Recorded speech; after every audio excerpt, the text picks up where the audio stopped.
Great, thank you so much. Thank you all for coming to today's Adverse Childhood Experiences Summit. Unfortunately, this event was supposed to be in person, but due to the rise in COVID-19 and the Delta variant, we cautioned on the side of public health and made this a virtual event. But nonetheless, we hope that it will be engaging and you all will be learning a lot of information around both adverse childhood experiences and how our different partners are really looking and moving this work forward here in Kern County. During today's presentation, please note again that this meeting will be recorded. If you're attending remotely via Zoom or via phone, please make sure that you mute yourself throughout the presentation. We decided to do this format to make sure that folks are still able to engage with one another in this virtual space. I know many of you are from the same organization and want to create that kind of opportunity for you all to message each other directly and be in conversations with one another. If you're having phone issues, please connect with any of the first 5 staff here who will be providing technical support. We have Kevin Pardo, Paula de la Riva, Mark Tebow, and then some other folks here that says first 5. So if you see first 5 names, please make sure to reach out to them if you need any technical support. Also, please feel free to rename yourself with your pronouns so that we know how to refer to you if we call on you. During the presentation, if there are questions, comments that folks want to make, please use the chat to make those comments, or if not, please use the raise hand function to ask your question once that's an appropriate time. Today's summit is really an opportunity to think about how we create a learning space here across Kern County. There's about 150 plus folks who are joining us today to really learn around how this work is moving and manifesting across Kern County. The goals of today's summit specifically are really to learn about how intergenerational trauma, healing practices, and ACEs are being supported within the Native American community. We're also going to learn about care coordination and opportunities to really think about how do we advance health equity, how do we mitigate toxic stress that many of our families and medically fragile children and communities are facing, and here across Kern County. And then finally, it is really an opportunity for us to think about how do we begin a dialogue that moves beyond this summit, right? To really address the toxic stress and some of the conditions that our families across Kern County, across the Central Valley, across different geographies and racial and ethnic backgrounds are facing here in Kern County. I also want to take a moment to thank our sponsors, the Bakersfield American Indian Health Project and Kaiser Permanente for sponsoring this virtual event and also being sponsors for our inaugural conference that will happen in early March of next year. Again, an opportunity to hopefully meet in person and provide a number of different workshops on topics that address trauma, trauma-informed care, equity, and ACEs across Kern County. This work would also not be possible without the support of our different county partners that you see here. We have, folks from CAT-K, Clinica Sierra Vista, Kern Family Health Systems, Dignity Health, the Kern County Network of Children, OMNI, Public Health, our Resilient Kern Coalition comprised of countless partners across Kern County who are working day in and day out to really support the health and well-being of our communities. This work takes a village, and it is really an opportunity for us to think about how can we create synergy and opportunity as we work together to really transform and address some of the trauma and issues that communities across Kern County are facing that we work with every single day. Here's what the agenda looks like for today. So we will do, the welcome here. I'll give a few additional talking points. We'll give space for our sponsors to give some remarks, and then we'll go into our presentation around understanding intergenerational trauma, ACEs, and healing practices within Native American communities. We will then take a break for lunch at 11:45 to about 1:10. So we're asking folks to come back at 1:10.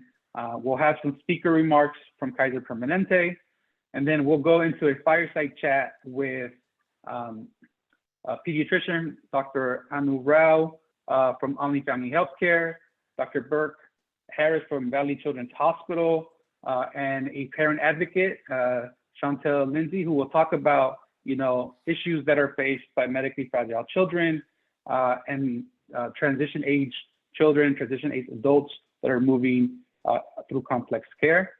We'll have space for question and answer, and then we'll do space for reflection and dialogue, and then we'll close out the event for the day. And so that's what the agenda looks like for today. And so why are we here today?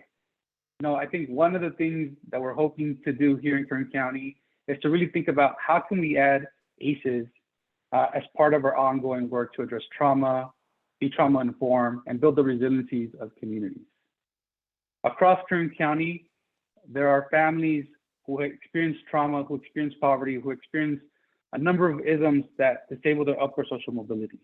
And I think one of the things that we're hoping to do and been able to do through this planning grant is to bring together cross-sector partners across Kern County to think outside the box, to think outside how can we really respond to community need in some of the most unprecedented times that we faced in our existence, right?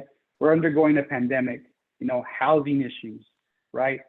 Food insecurity, you name it. And the families that we're working with are dealing with a host of issues as we're navigating our daily existence. So whatever walk of life you come from, whatever issues that you might be facing, you know, this pandemic has affected us in one way or another. Social isolation, you know, having family members and children in hospitals, right? Adjusting to a work from home life, working remotely. And so as we think about, you know, what this means for community, what that means for you all as practitioners, as advocates, as folks boots on the ground, really working to transform that reality, it's an opportunity to really think about, you know, how can we work together to really leverage new opportunities as we move into a post-pandemic recovery? How can we think about being more trauma informed in our daily practices to really advance what this work looks like within community, alongside community, and within our organizations as we transform our own practices to be better, to support families, and to prevent the re-traumatization that often happens when families access services and need and ask for support.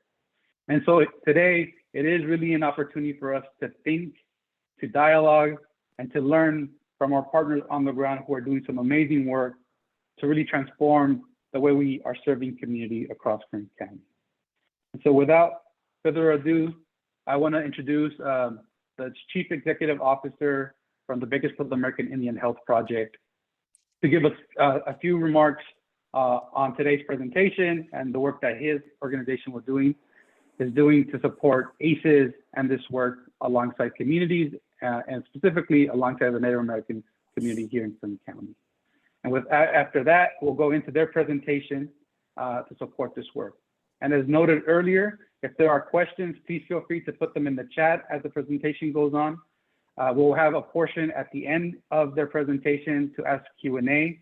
We'll use the raise hand function feature to give folks space to enter the dialogue and be in conversation during today's presentation. So without further ado, Angel, take it away. Thank you, Hector, and good morning to everyone. Saludos. Before I begin, I'd like to first state that I'd like to honor and acknowledge our chairwoman, Ms. Jackie Lopez, who's on as a listener, joining you all as well and us. She's not in this room, but I'd like to honor her and like to say that I'd like to offer my respect to the land we stand on in Kern County, which is the home of the Kitanumek people. And I'd like to also just allow a little bit of introductions so that you all know who we all are and the team here who does a lot of this amazing work.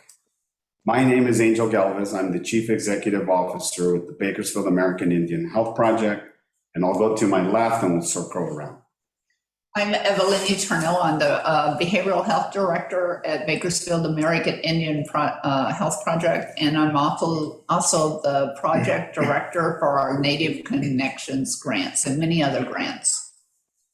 Good morning, everyone. My name is Johnny Delgado. I am the HR Generalist, Grants Program Director, Project Manager, and Local IT here at Bakersfield American Indian Health Project. Good morning, everybody. My name is April Uribe. I am the Resource Coordinator at Bakersfield American Indian Health Project. Good morning, everyone. My name is Abigail Popejoy Dodson, and I am a peer support specialist too in our behavioral health department at Bakersfield American Indian Health Project.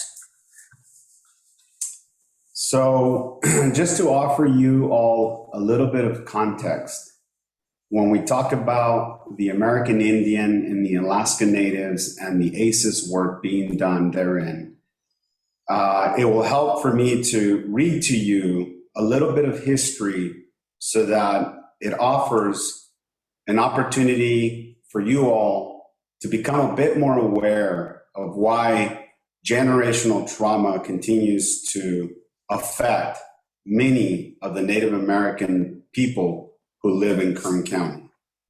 I'd like to read to you from an excerpt that was taken from the Tejon Indian tribe, available on their website.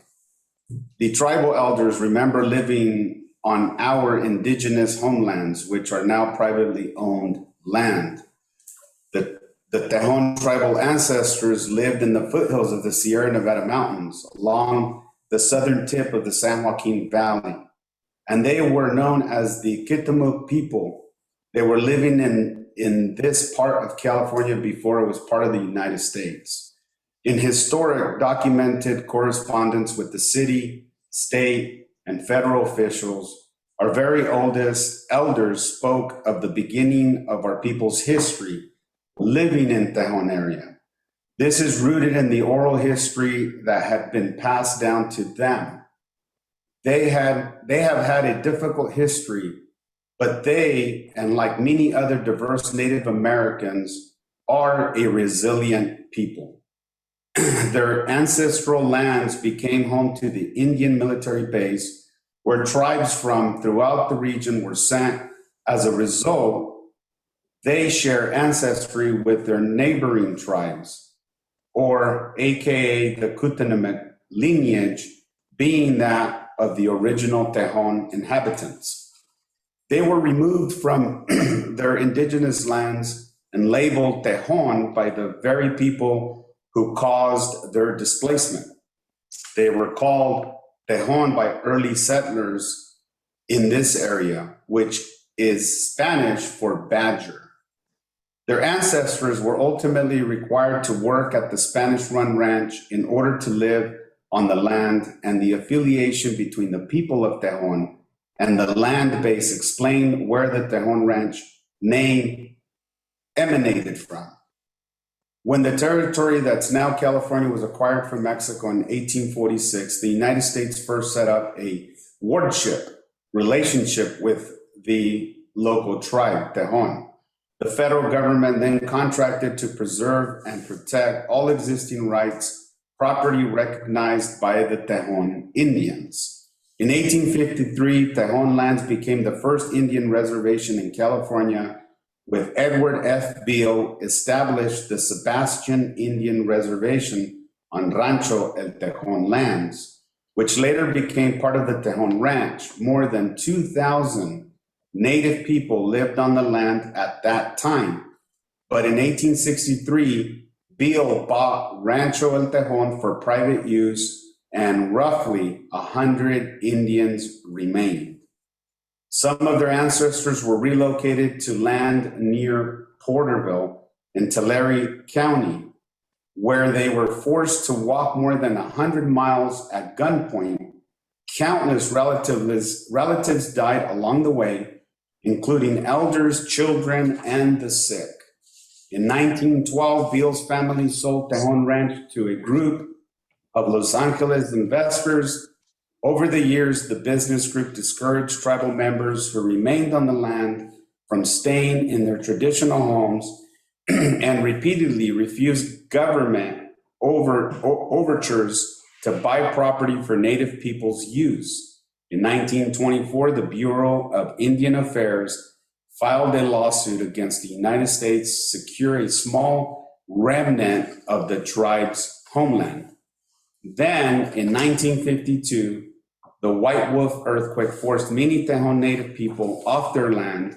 Their adobe homes crumbled, and the then owners of Tejon Ranch refused to let Tejon tribal members repair them. After the quake of 1952, most of their tribal members moved to Bakersfield, where Tejon descendants remain today. Just a quote taken from the chief of the Tejon Indian people, Juan Losada. "We were here on the first day the sun came up." Kern County is home to over 220 American Indian Alaska Native people who come from all other parts of the country and share very similar experiences and have chosen to make Kern County their home. Bakersfield American Indian Health Project is an outreach and referral medical, a behavioral health, among other healthcare services that we provide to all American Indian and Alaska Native people here in Kern County.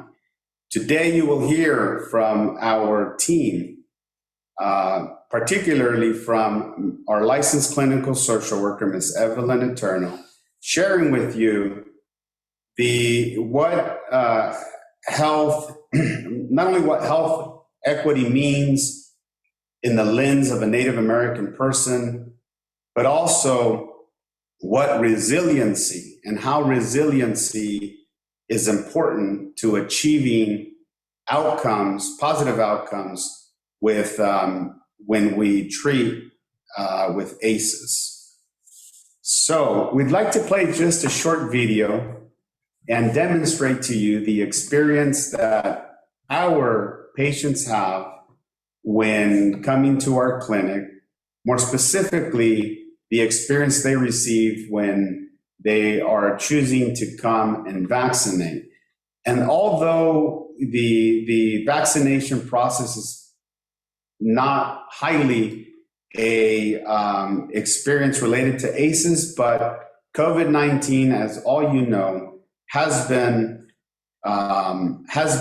a event in our history that we anticipate adverse experiences coming from such events and such impact that it has had not only in the Native American people, but all people of ethnic backgrounds.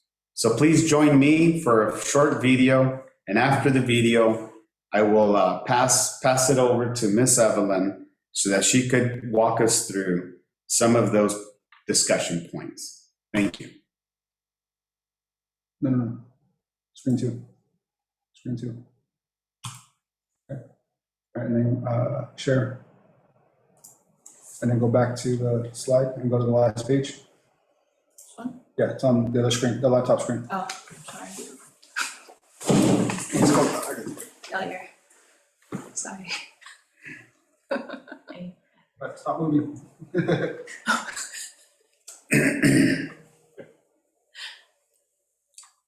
we go. We're trying to upload the video. It'll play here momentarily. Thank you for being patient.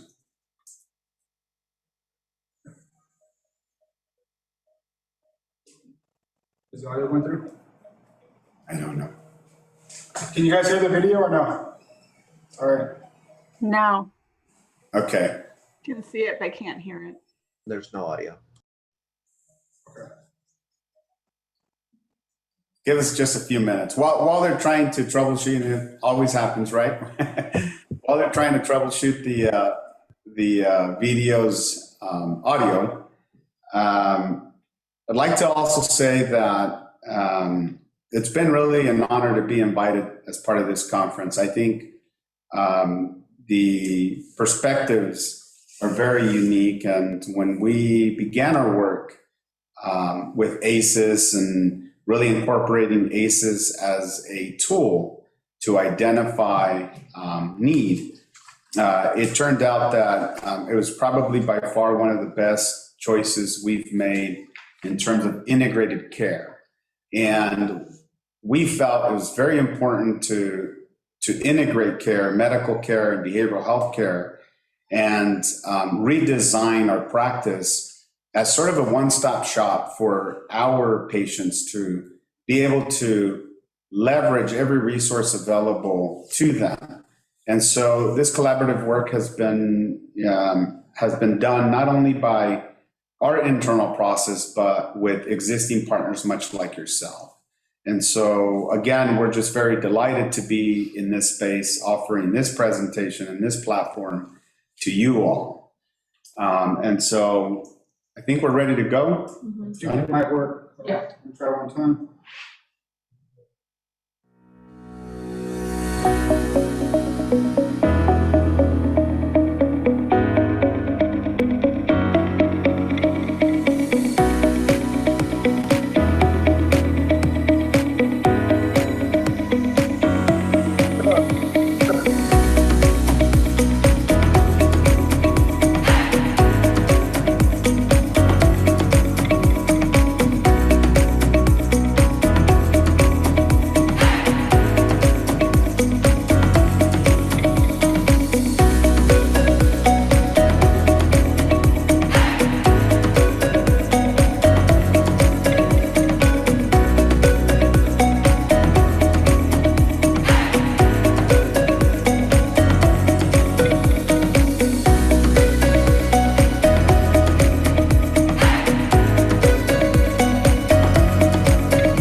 Yeah, they can hear you. So just to give you guys a little bit of a glimpse of the experience we have with our team and patients we serve here at BIHP, we can't ignore the impact that COVID-19 has had on all of us and the aftermath that it will have on our children, our families, our community. people like you and I. As a result of COVID-19, we have lost so many families, so many people have died as a result of COVID-19 infection and disease. And it's unfortunate. And we have seen the impact personally here at our clinic of families who have lost loved ones, who are on the verge of homelessness, who the result of losing a income earner in their household has sort of affected all of the structure of that family. And so with no further delay, I'd like to pass it over to Ms. Evelyn, who will lead us into more discussion points of the work that we do here and the integration of healthcare and ACEs. Thank you. Thank you, Angel. Some of the points I want to bring out was ACEs, and I want to mention a few things specifically. Many of our tribal families and individuals have had a variety of things happen to them throughout their lifespan. They've been impacted by childhood experiences that caused physical and mental health adversities. So to address this, we have ACEs questionnaires included in all of our packets, our intake packets, so they are completed as soon as they walk through our doors. Once those are completed, we meet with the staff and we go over our ACEs to see what type of traumatic events that have occurred in their life, and then we want to look at their needs for specific services. We refer them to our therapist, Rhonda Garoni, our AMFT, and she will do an assessment and a treatment plan. And then we engage in other treatment services with them.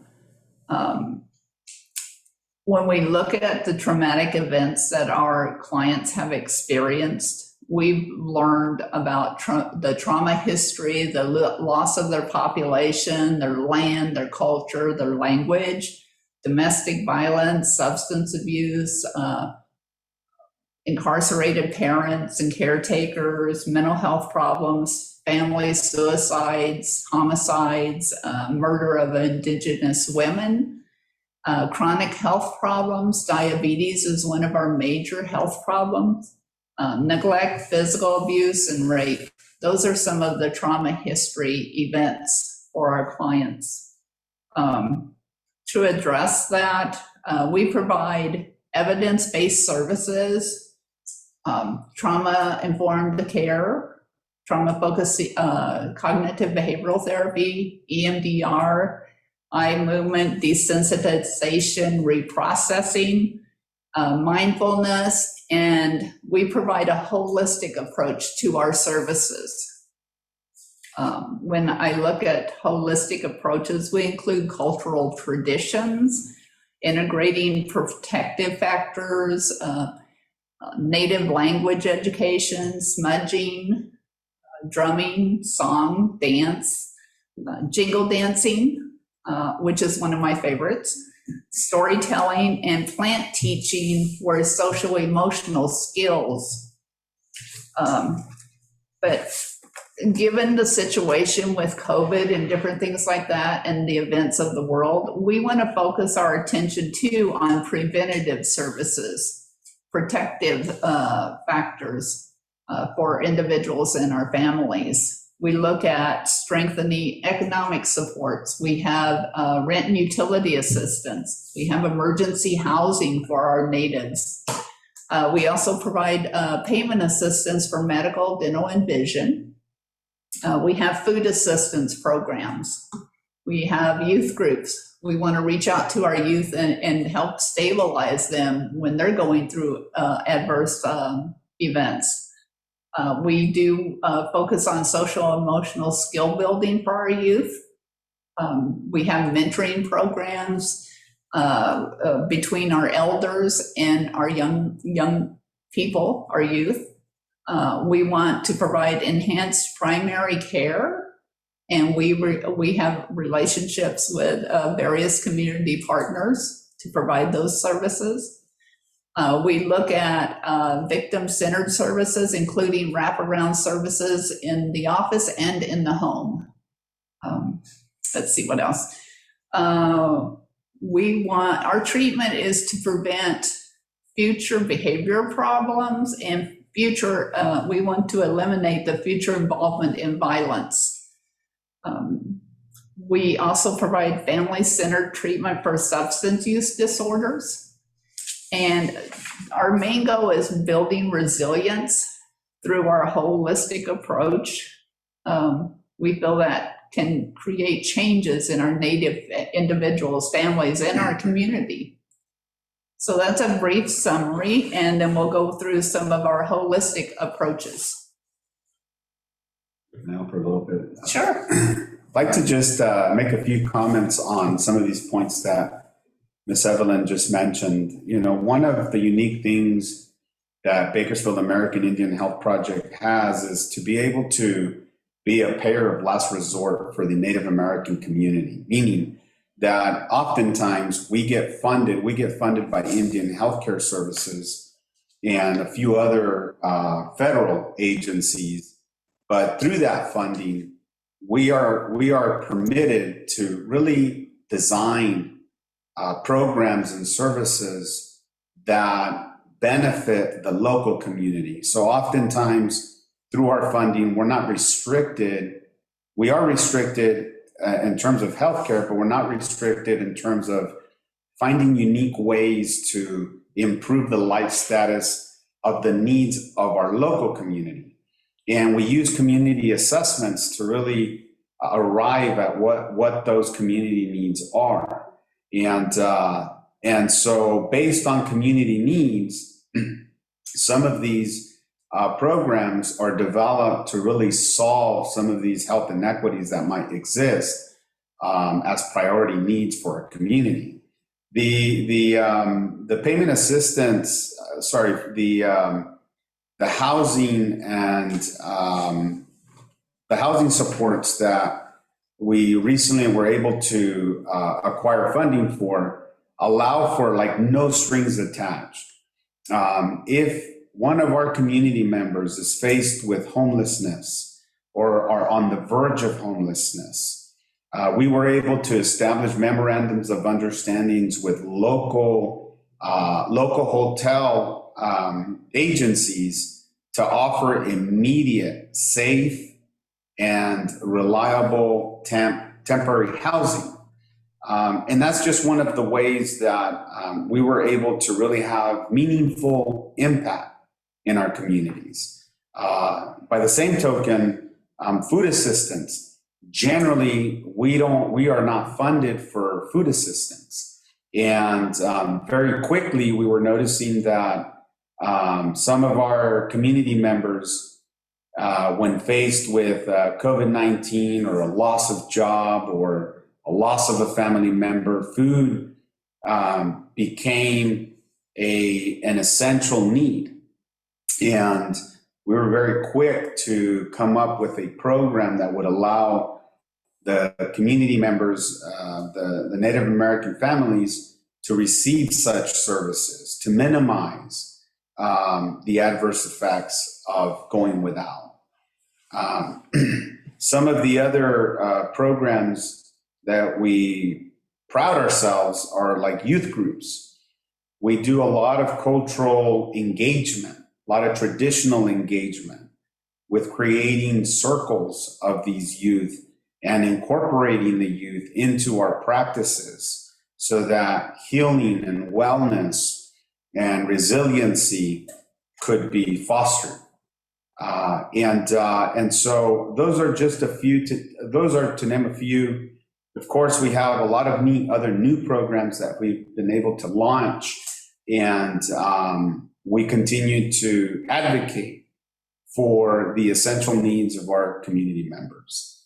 Offering the vaccine was something that we did not think at first it was going to become possible for this clinic for various reasons. We we felt that it was important that the Native American community receive the vaccine. And if you look at statistical data, you will find that Native Americans, because of this resource of having the availability to receive vaccines and to offer vaccines to our Native American people at no cost to them, allowed for many of our community members who wish to become vaccinated, be vaccinated. If you look at the statistical data on Native Americans across the United States, you will find that the Native Americans are vaccinated at higher rates than any other ethnic group. And this was all due to the efforts between Indian Healthcare Services, our partners there, the CDC, the Centers for Disease Control, and Health and Human Services Agency. We partner and we get funded by those agencies. And they were very proactive and very willing to work with organizations such as ours to ensure that we had the capability, the infrastructure, and the funding to provide prevention and direct services for those affected by COVID-19. And so it's things like that that help reduce the adverse as well as the disparities of health faced by underserved communities such as the Native American people. So I just wanted to offer a few comments on that, and I'll turn it over to Ms. Evelyn. Thank you, Evelyn, for allowing me to squeeze in. And I'm going to turn it over to Johnny to cover smudging. This one? It's on screen too, yes. And then you need to launch the slides. Okay, you have to follow back to the first slide. Next. And I just wanted to add to what our CEO, Mr. Enrique Alvarez, was mentioning. We are grant funded, and anyone who's a nonprofit 501c knows the challenges of the limited funding that organizations such as ours receive. With that being said, I just want to let everybody know, we're always looking for community partners to expand and enhance the services for the American Indian and Alaska Native community that we currently serve. So if anyone's interested in becoming partnering with us to offer additional services or wanting to share additional information, we're always open to hear that, and we encourage that you reach out. All right, smudging. A smudging ceremony is a ritual of burning plant resins and herbs in a shell or a clay bowl while intentions and prayers are called forth. The purpose of this cleansing ritual is to clear away anxieties, sadness, impurities, dark thoughts, or unwanted energies that may have attached themselves to a space or an individual. Plant medicines used for smudging include the following. Sage offers clarity, vision, strength, and wisdom. It is known as a medicine for women. Cedar, to heighten positive energy, to uplift feelings and evoke positive emotions. Sweetgrass, known as the hair of Mother Earth. Tobacco, a way to thank Mother Earth or their creator for the abundance and beauty we receive every day. To add on tobacco, it's traditional tobacco. We don't use commercial tobacco. There is a big difference in it. Palo Santo looks like a small wooden stick, and the scent is known to raise the vibration in preparation for meditation, creative endeavors, and ceremony. Copal, before mediation and ceremony, and can assist in strengthening peace of mind while removing energy blockages from the body. Just a quick note on smudging, Johnny. How in practice does this look like for our health center? How can we promote more cultural roots to the traditions of the people we serve? So smudging is offered to our patients who come and receive services here. And we've integrated this process with all services. In other words, if you were to walk into our clinic, our team at the front would offer if you would like to smudge.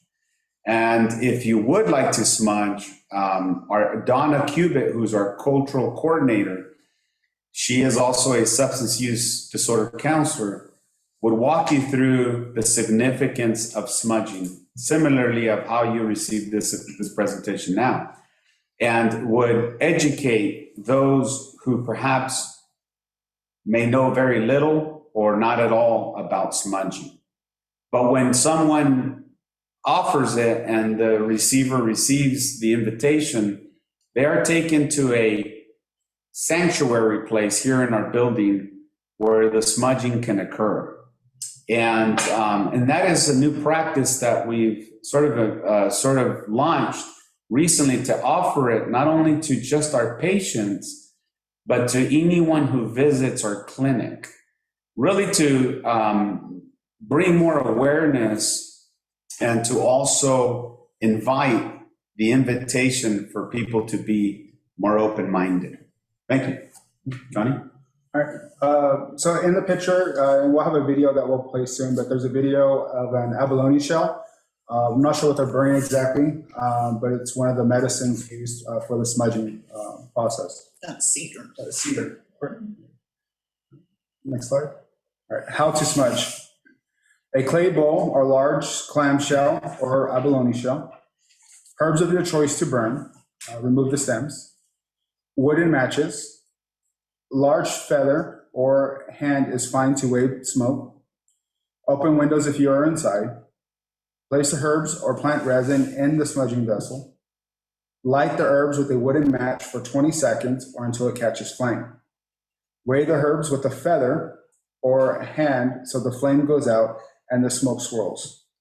Smudge yourself first, waving the smoke over your face with eyes closed, over heart and limbs, over crown of head and under the feet. When you smudge others, begin with the front body, then ask them to turn clockwise to show their back and ask them to lift 1 foot at a time. I will add on that you have to go clockwise and you have to follow the process. Going counterclockwise, you undo the smudging that you've done. It's an important note. I learned the hard way myself. Have a clear intention to purify with your light and love anyone whom you are smudging. This is very important. If you are smudging a home or a studio, wonderful for clearing away negative energy, or when moving into a new space, ignite your herbs. If they go out and begin the waving of the smoke until every nook and cranny of the space has been smudged. Once you are finished, take the ashes of the burnt herbs and return them to Mother Earth. And we'll go and play a video. So this YouTube video is actually of an elder, and Angel showed this video. Friends would walk up to me and just be like, "What the fuck is in your mug?" And I would just tell them, "It's mud." On YouTube. Like, I don't know what's. I was drinking tons of. Oh my gosh. Ja, bonjour. Si sajik tis na kas mjike dodam ketrulang dunjaba. Smudging is a very important part of our culture. It connects us with our spirit, our creator. And in smudging, we have 4 sacred medicines. We have sage, sweetgrass, tobacco, and cedar. In most smudges, you'll find people using sage because it is the medicine that we say that when you first offer tobacco, then you are ready to start on your smudge. So we have a smudge bowl here, and we have some medicines here. And there's no right or wrong way to smudge, I've been told by my elders. And a lot of our people, when they go to ceremony, if they don't know how to smudge, they feel reluctant, so they'll step back and say no. But as part of these circles, we usually stand, and the person, the elder or the conductor of the circle, will light the smudge. Now today what we're going to do is we're going to use sage, and this is what they call white sage. And there are a number of different sages depending on where they come from. And white sage is one of the ones that you'll find in a lot of ceremony. Now you can light a sage smudge, but you can also mix it with all the other medicines. You can put a little bit of tobacco in it, you can put a little bit of sweetgrass in it, and cedar. But today we're just going to smudge with just the one medicine.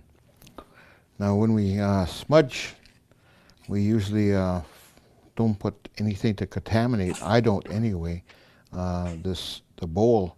So we just strike a match and then we can light.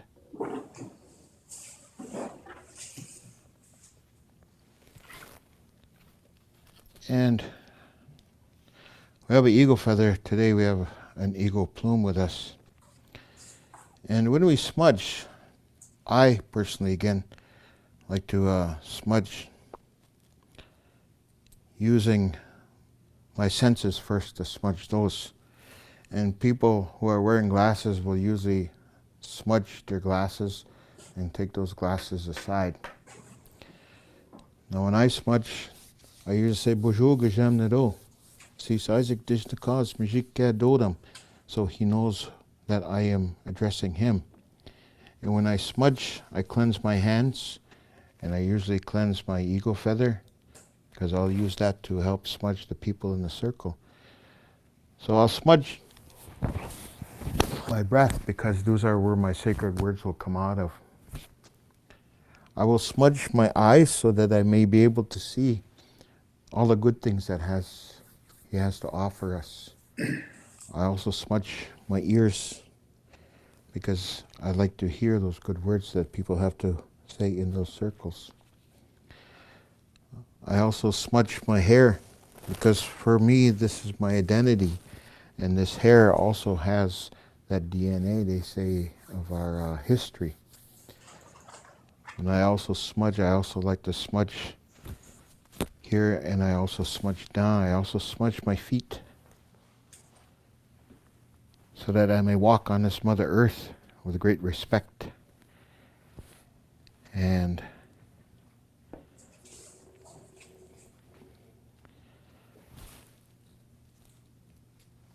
you can pray in silence.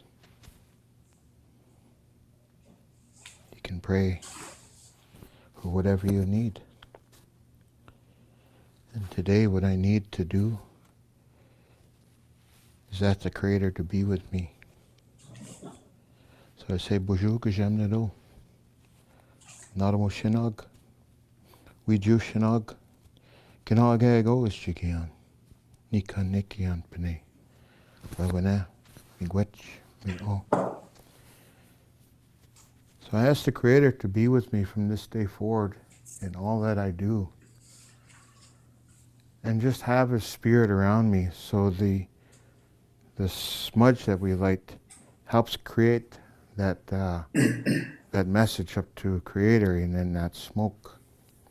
And when we smudge, if we're smudging, there's an open side to this bowl, and we face that open side of that bowl out to the people that we're smudging.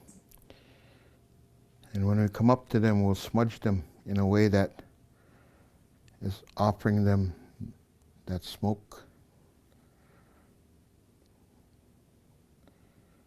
And then those people will smudge themselves, and while they're doing that, I hold this eagle feather. I hold it in honor of that, so that this eagle feather will also help to hear those prayers.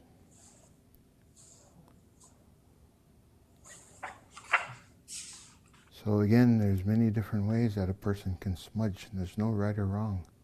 For me, this is the way that I do it. And if I model that behavior for others, they pick up their own ways of smudging. So it's one way for us to connect with our spirit, with our Creator, with Kajem Nado in my language.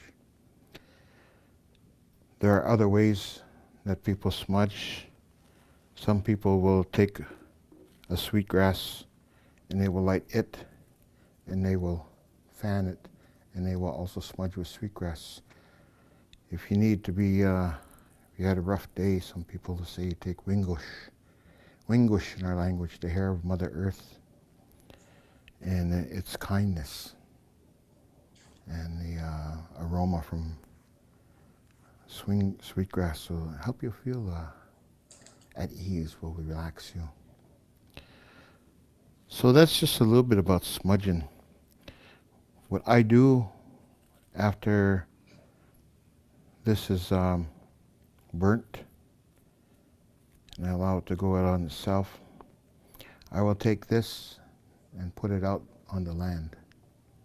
I will take it out and put it out wherever I feel I have to.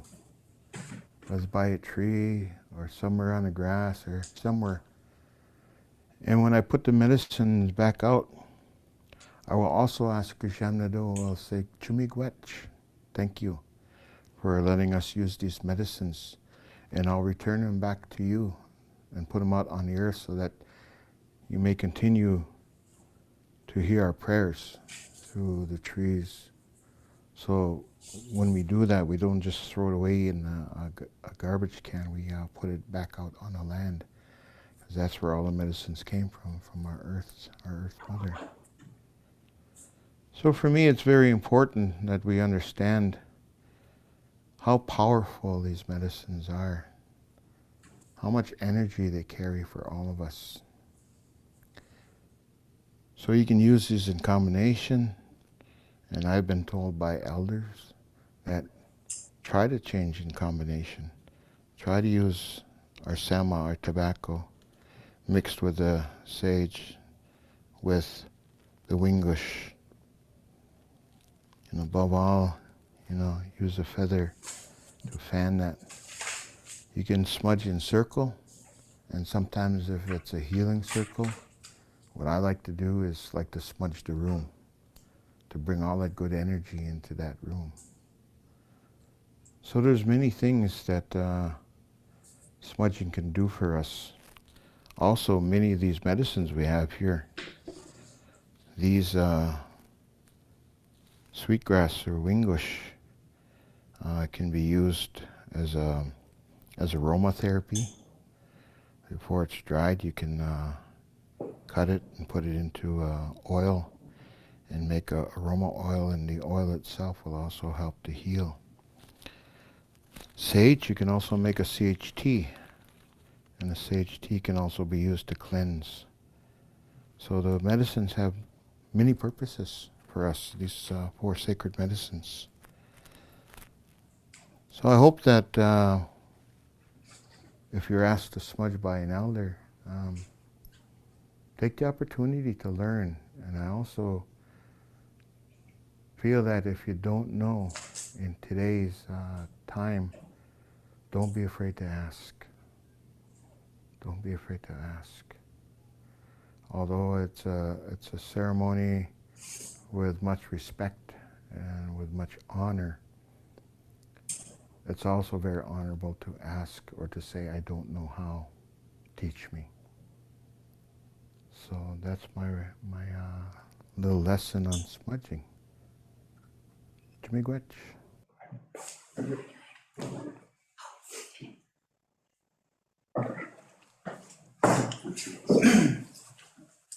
Blessing for new beginning. So as you saw in the video, smudging has a very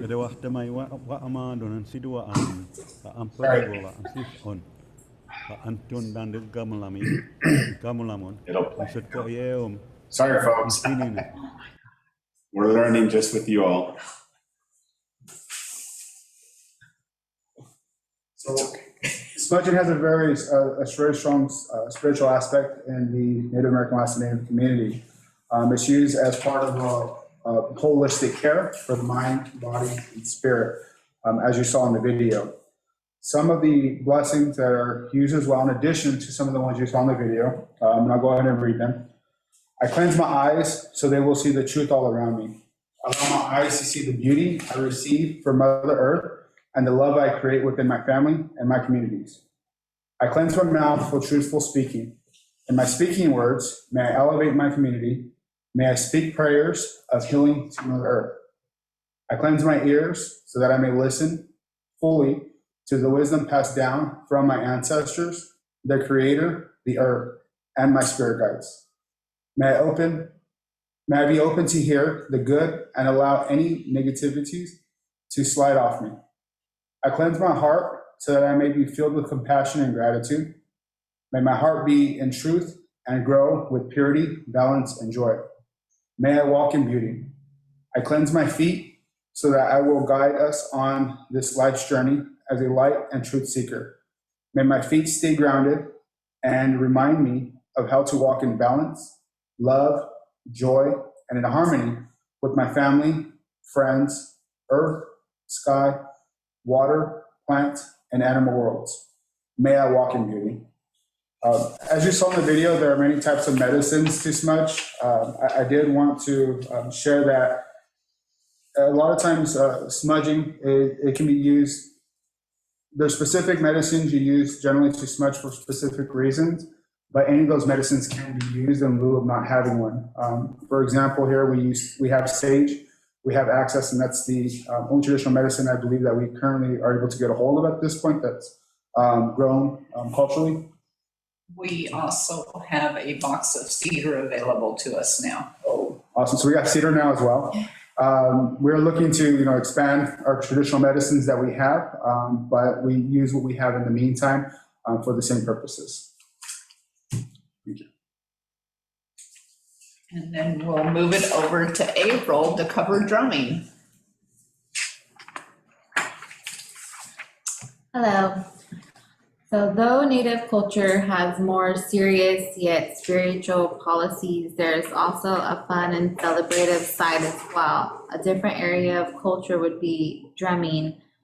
Rhythm and sound are undeniably crucial to every culture in the world. Think about how great it feels to jam out to the groove of your favorite song. One of the most well-known lovers of sound and rhythm are Native Americans. Native Americans have been using drums as part of their ceremonies for thousands of years. If you've ever been to a drum circle or powwow, you need to check one out.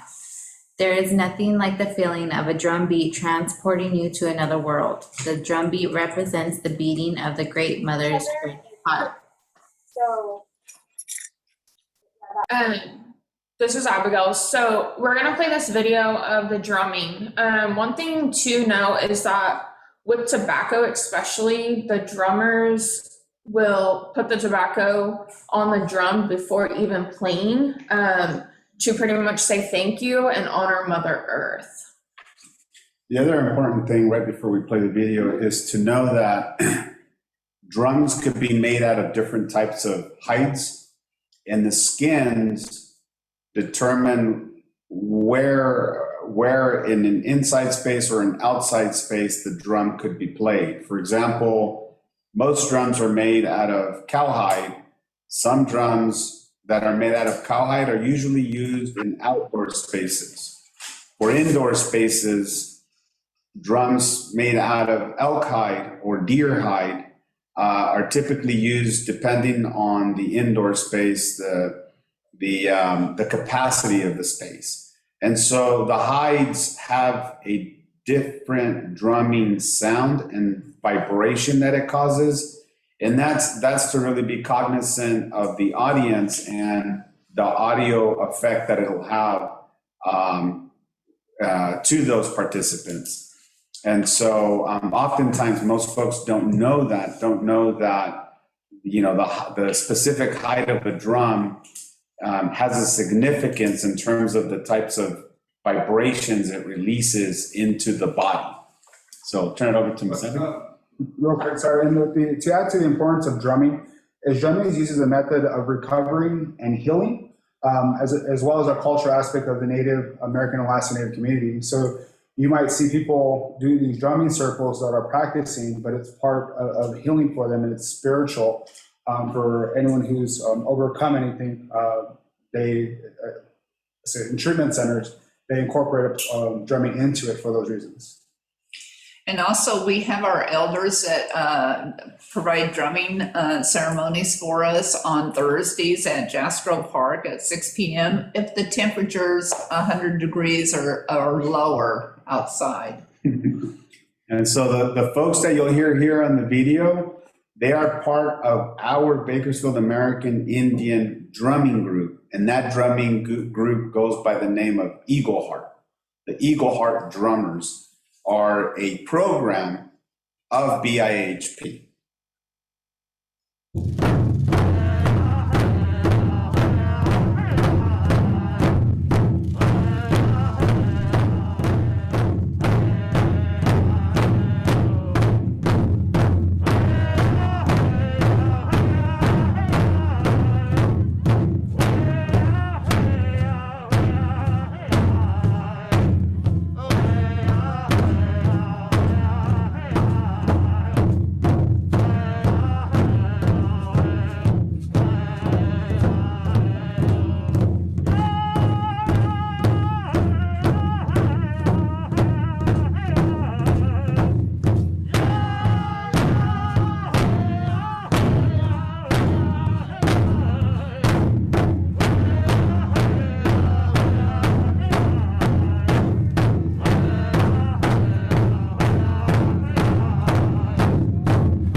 This is Abigail. I'm going to be talking about the history of the jingle dance, the jingle dress dance. Where the story comes from is actually the dance itself began just over a century ago when the granddaughter of I don't know how to pronounce that, medicine man fell sick. Ogibi? It's all right. As the man slept, he dreamt over and over of 4 women as his spirit guides wearing jingle dresses and dancing. The women taught the man how to make the dress, what songs to play, and how to perform the dance.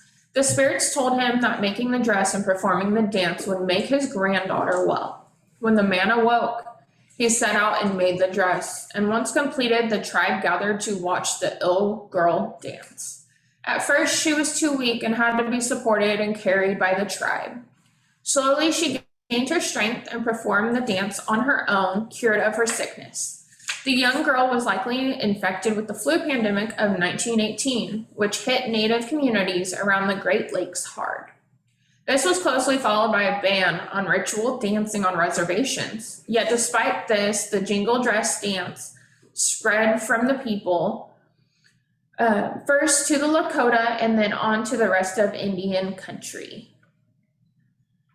So I'm gonna play a video from the site. Yeah, please.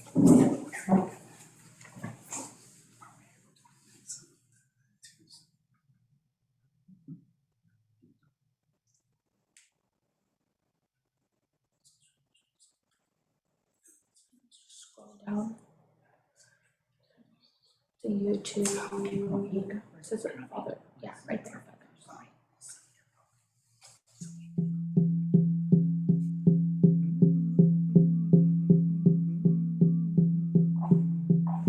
I know I'm a child, but I see what is happening all around us. There's a sickness in this world, and it's not just the pandemic. There's so much devastation and pollution. How can our voices echo through the world? It feels like we are all divided. I remember my auntie telling me a story about the jingle dress dance being a healing dance.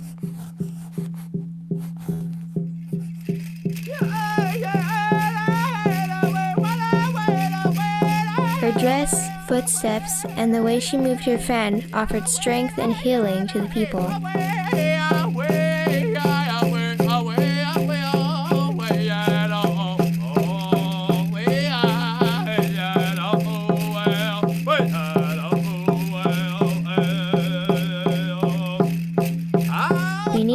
about Mother Earth and all her inhabitants. I pray that we can all unite and heal for the future generations. For more information, visit ncai.org.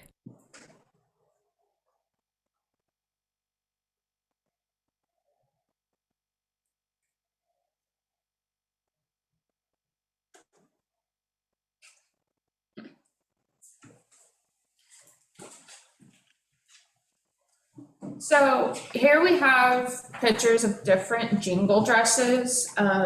They're absolutely beautiful. They make one of the coolest noises and sounds when the dancers move.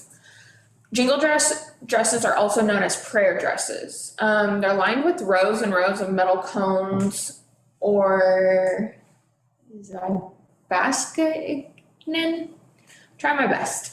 Traditionally made from rolled up snuff, can lids, and hung from the dress. The cones create another melody as the dancers move, mimicking the sound of falling rain and bringing a sense of peace to the whole endeavor. So here I found quite a few pictures, and I just wanted to, show pictures of different styles of the dresses. Our elders, what colors they're wearing to the now colors. I noticed in quite a few of the pictures that the colors have now gotten a lot brighter, with especially the younger kids and the youth doing their dances. So often what you'll see is in many events led by Native American organizations, they will partner with their local community, American Indians, especially those who are local to the land, and pay honor by asking that community as an invitation to offer the jingle dance as part of their event. And as you saw on the video and as you heard a little bit of that experience, generally men and women participate in the dancing, in the jingle dancing, from elders to adults, to older adults, to young adults, to even youth. And so each tribe has their own way of bringing the jingle dance forward to as part of their prayer offering. But generally you'll see that in big events, celebrations, special holidays, powwows. In those types of events, you'll generally see jingle dancing taking place. Typically, it happens in indoor spaces, outdoor spaces. It's really not restricted in terms of where it happens, but it is a very very sacred practice. So it's not something that typically anyone can do. They have to go through a ritual and they have to go through a blessing, and they have to transform into a jingle dancer. And so we tend to incorporate jingle dancing in more appropriate settings. It's not something that we do here locally at the clinic. Rather, some of our patients who come from the diverse communities are connected to their local tribes, and they participate as part of their local tribal efforts for jingle dancing. So you might be asking at this point, what does all of this have to do with ACEs? And that's a good question. The practices that exist in the Native American communities and these traditions are aimed at bringing healing. And so healing is a big effort on our end to bring to the folks we serve. So we're going to show you another video. It's the hoop dance, which is also a similar dance, and it demonstrates that dance healing and sacred practices for our Native American communities.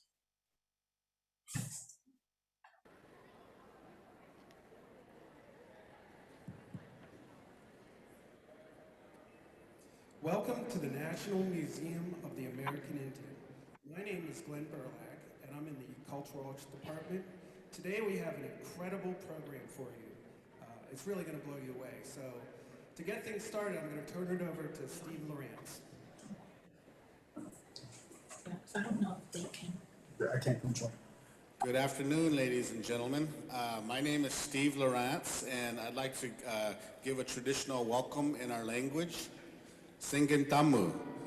Singintamu is a Tewa word that means good day to you. It's a greeting, and if you all might want to say that back to me, Singintamu. There you go. You can speak some native languages. So I'm really happy to be here at the National Museum of the American Indian today. I am from, we live northern New Mexico. We live in the pueblo of Okeyewenge. My wife is Tewa, and that's the language that we just spoke. Myself, I am Hopi, and to say good day in Hopi, you say Loloma. There, now you know two different native languages. But we're very happy to be here with you today. We have a very awesome program that I think you're going to really appreciate. We're going to have a cultural dance for you today, and I will accompany the dance with a live drum and song. But what you're going to see today is a very, very culturally important dance. It's called the Native American Hoop Dance. And can I see, just by a show of hands, how many people have seen the hoop dance before? Okay, a few of you. So I think most of you will be really pleasantly surprised to see this cultural performance. The hoop dance is an ancient dance. In its original form, it was a healing ceremony. So if you were feeling out of balance physically, spiritually, or like some of our friends might be mentally out of balance, this is one of the many ceremonies that the medicine man would conduct to bring you back to balance and to bring you back to harmony. So the roots of this dance has very strong cultural ties for us, but the modern day hoop dance more is about a celebration of the circle or the cycle of life. So what you will see today during this performance, you will see my son, Nakoda Lawrence, who is a 6-time world hoop dance champion, weave his hoops into many different designs found in nature.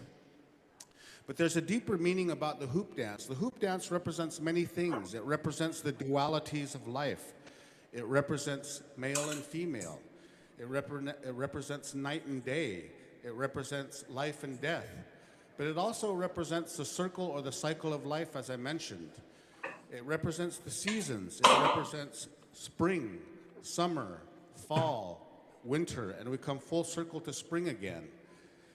It represents some of the many beautiful things that we often take for granted in our daily lives. So during the performance, look for these designs that represent things we see. Look for the eagle.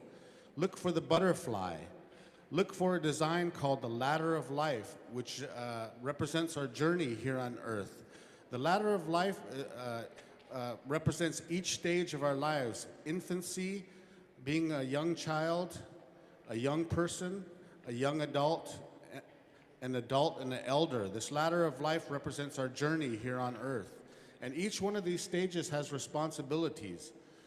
But also look for other beautiful things that you'll see in nature. Look for the flower. This hoop dance also, you'll see a flower in the performance.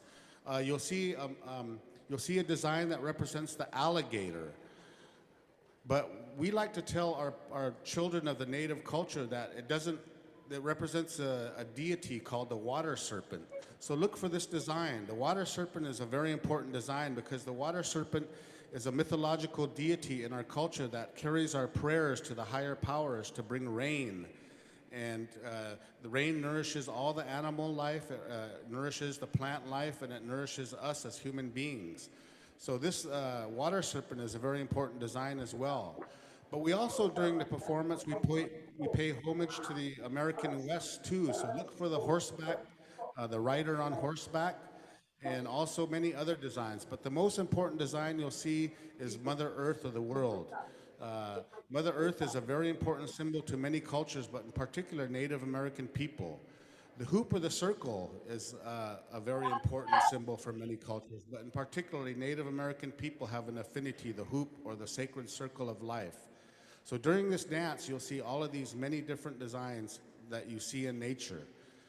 I want to talk a little bit about my son, Nakota Lawrence. As I mentioned, he's a 6-time world hoop dance champion. And part of the purpose of this museum is cultural preservation. And when we talk about cultural preservation, we talk about not only the language, but we also talk about the dance and the songs as well. So we're very happy to have this dance here.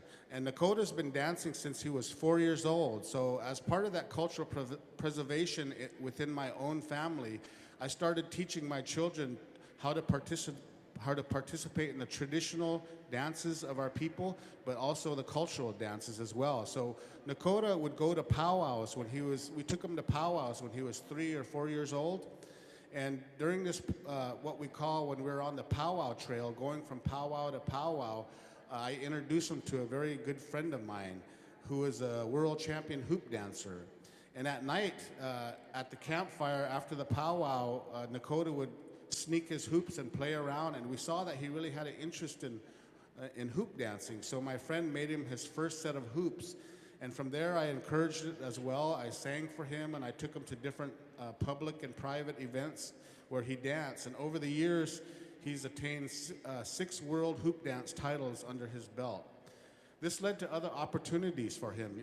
He's performed actually on The Tonight Show with Jay Leno in 2004. And after that performance, there's another TV show that saw him. It's called America's Most Talented Kids. And when they saw him perform on The Tonight Show with Jay Leno, they called us about 3 months later and said, would Nakota be interested in competing in this TV show called America's Most Talented Kids? So we went back to Los Angeles, and Nakota competed against a young group of very talented young people, musicians, dancers, singers, and Nakota won with his Native American dance, and they told us that he got the highest score in the history of the show. So Nakota actually won the competition on America's Most Talented Kids. This also led to other opportunities in film and television. So you may have seen Nakota on TV on Steven Spielberg's Into the West, where he portrayed a young boy that was sent to boarding school. He's also been on Lifetime television.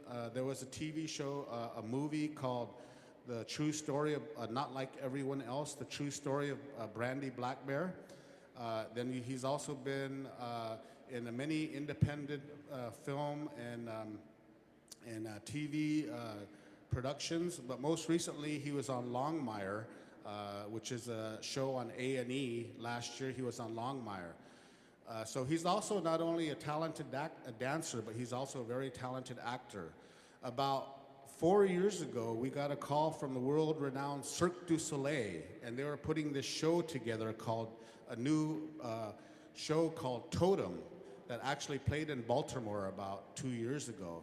And they wanted Nakota to be one of the principal dancers in this show. Did any of you guys get to see the Cirque du Soleil show called Totem? All right, a couple people. You may have seen Nakota then as the hoop dancer in Totem over there too. So about 2 years ago, Nakota, after traveling the world performing the hoop dance with Cirque du Soleil, he wanted to come home. And Cirque du Soleil really wanted to keep him, but Nakota felt a little bit disattached from his culture and our ceremony, so we told him, come on home. They needed another hoop dancer to replace him. So my younger daughter, who's also a very talented hoop dancer, was hired by Cirque du Soleil, so she now travels the world performing this Native American hoop dance. So we're very proud to share this with you today, and After the performance today, if you'd like to ask a few questions or take photos with Nakota, he'll be around to do that with you. So without further ado, I'd like to bring out the 6-time World Hoop Dance Champion, Nakota Lawrence.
Nakota Lawrence, 6-time World Hoop Dance Champion. This last symbol is a very important symbol. Thank you so much. We always try to share something with the audience.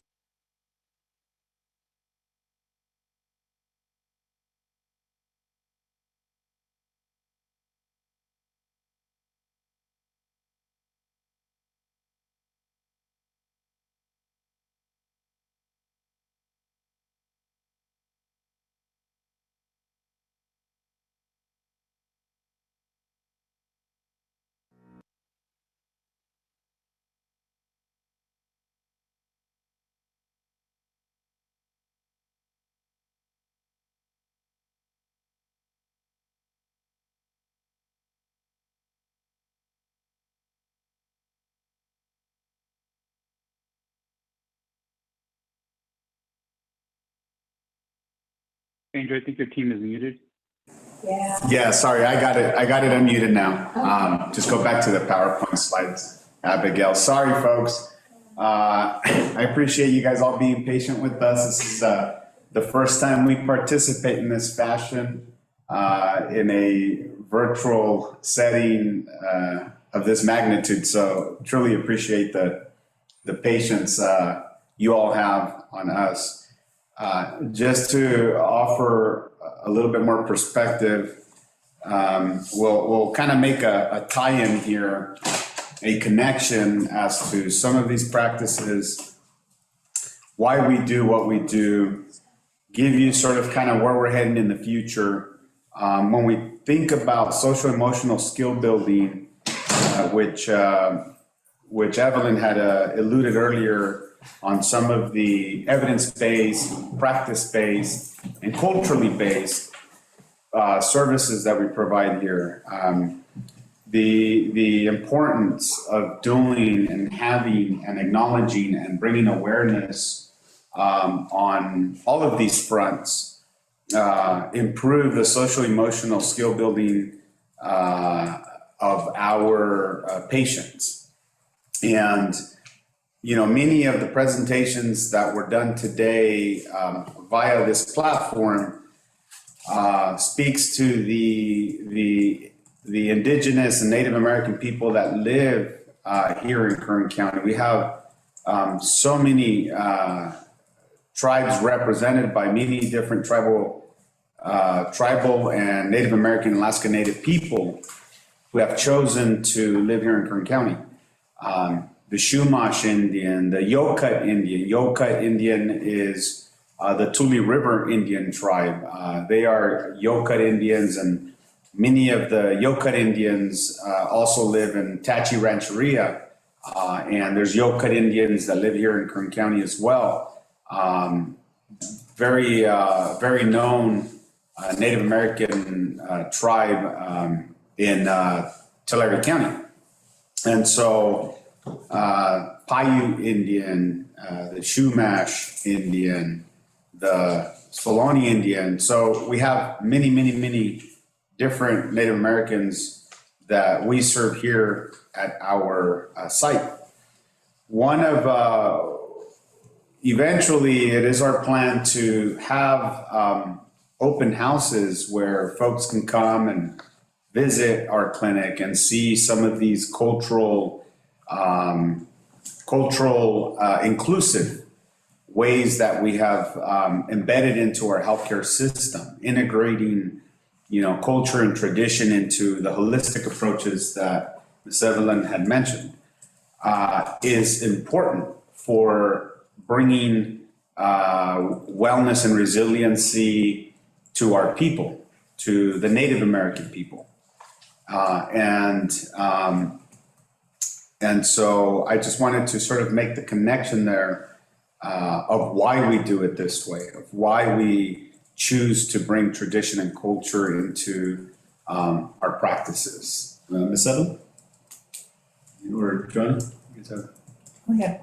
I don't have it yet. So. Oh, you don't have it? No, it's about 15, 20 minutes. 15 minutes. Oh. I know there was a question about our youth groups. We have 2 youth groups going. We have our 12-year-olds to 18-year-old youth group, and they meet on Wednesdays at 4 o'clock. So with our youth groups, on Wednesdays, we work with ages about 10, 11 to 17 years old.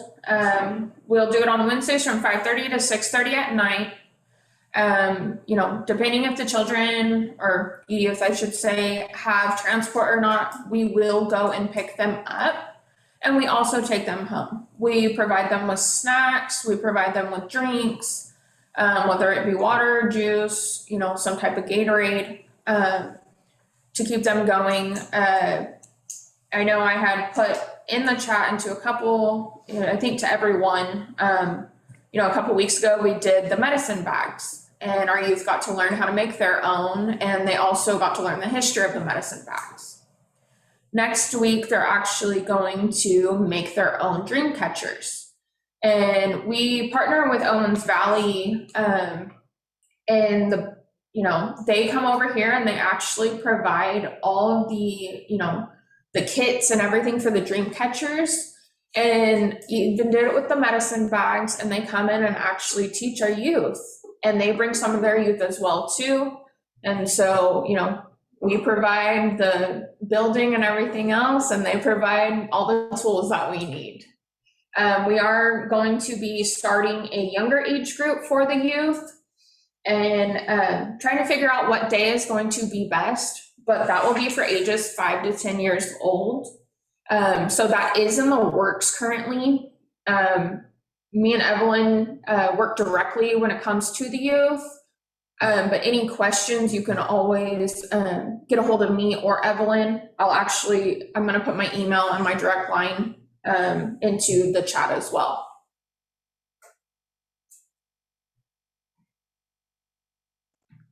So just to give you a little bit of additional framework around our way of addressing adverse childhood experiences is there's a scholarly article examining the theory of historical trauma among Native Americans written by Kathleen Brown Rice, and want to read just a little bit out from her research to explain why some Native American individuals are subject to substantial difficulties.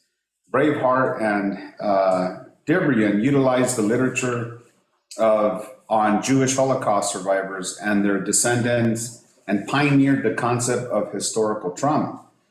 The current problems facing the Native American people may be the result of a legacy of chronic trauma and unresolved grief across generations, enacted on them by the European dominant culture.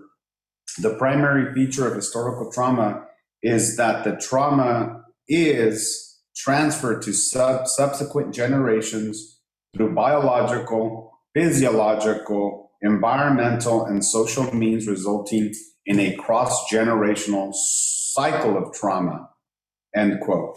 The theory of historical trauma has been considered clinically applicable to Native American individuals by counselors, psychologists, and psychiatrists. Recently, just yesterday, I was concluding our psychiatry program. We have acquired a memorandum of understanding to provide psychiatric care for our Native American people here locally in Kern County. It's a huge achievement for us to be able to have set hours where our Native American people can access psychiatric care for their well-being. In fact, beginning October 7th, BIHP psychiatric clinic hours will be from 1 to 5 p.m. So we've reserved 4 hours of direct telehealth psych care to be able to serve our Native American people who experience severe emotional, mental illness.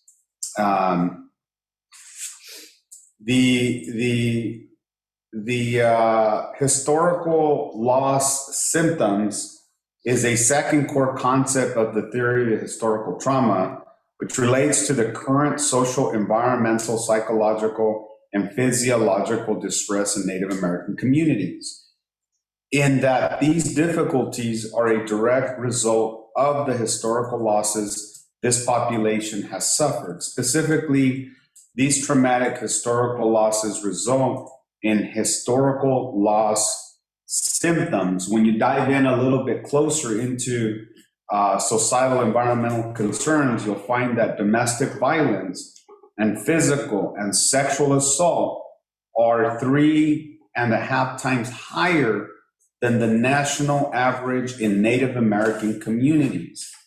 However, this number may be low as it may result as many assaults are not reported.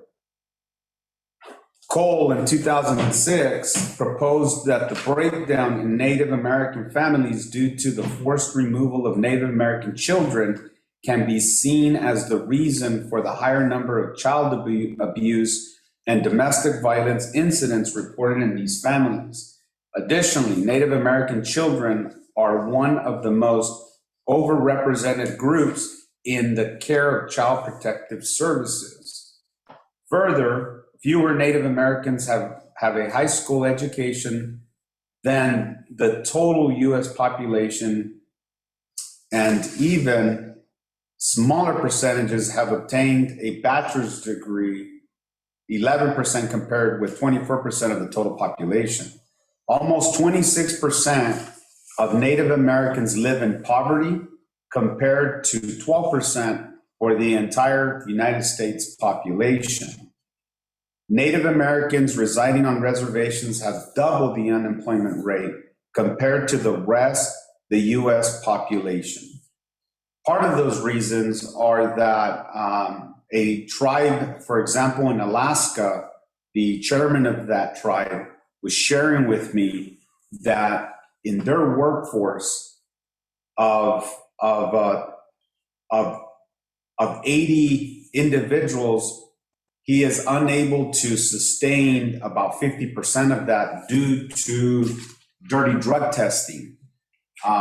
Federal agencies require that Native American agencies, specifically those in sovereign tribal lands, those that are federally recognized and receive federal dollars to drug test randomly, annually, all of their workforce.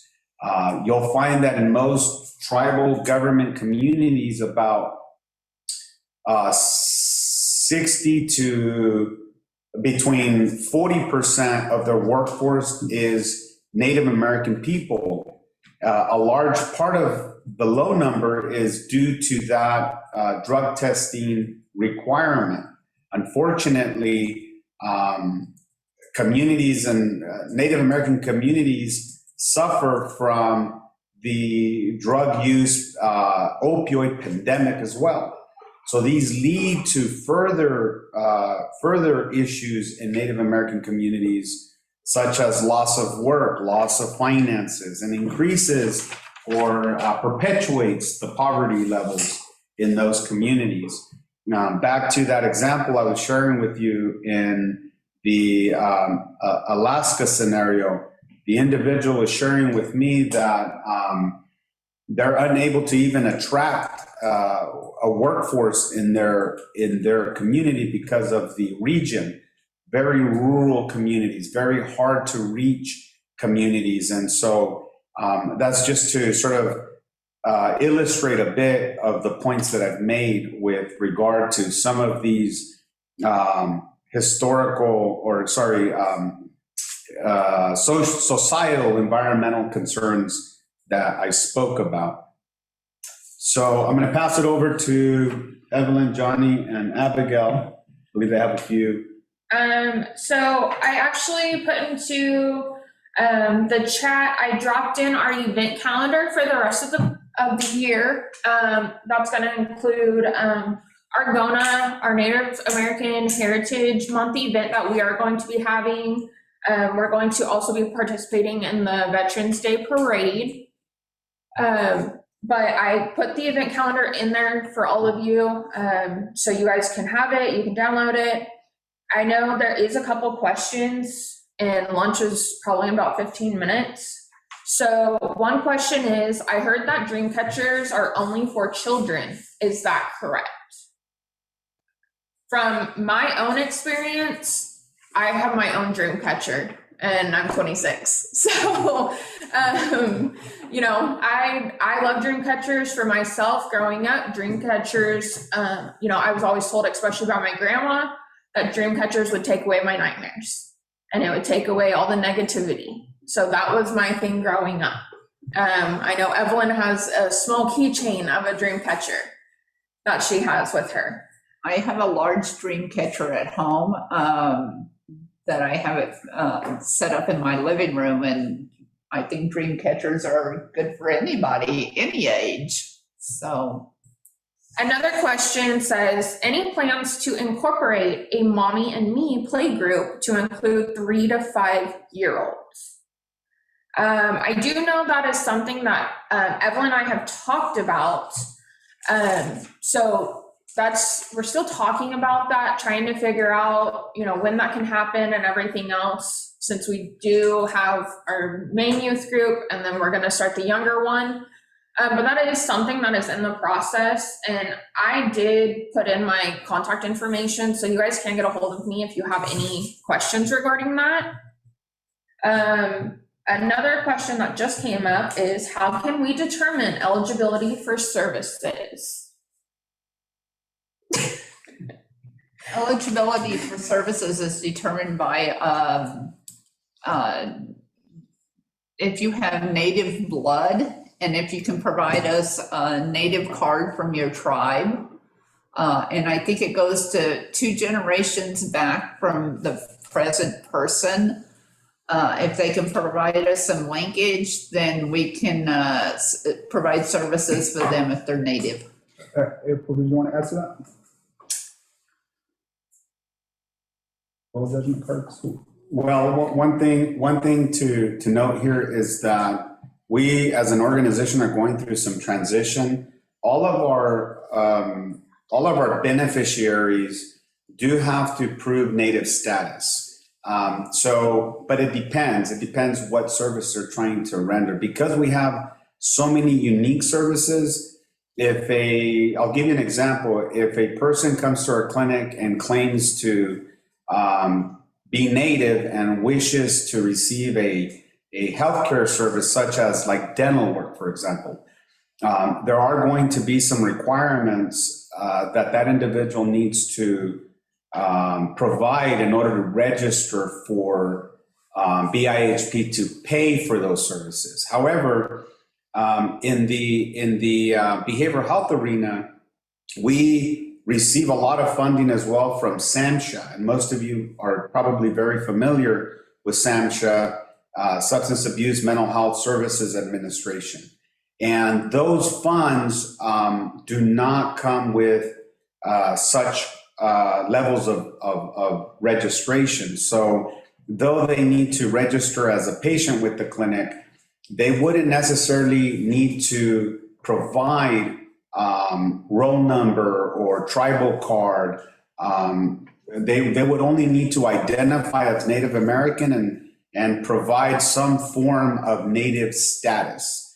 Now, that could be in the form of lineage to a individual who is native, or in the same household, that could be a domestic partner, a living relative, an adopted person who lives in the same household as a patient who is one of our patients who is Native American. So those are some of the ways that we're able to provide these services to the general population, if you will, here at our clinic site.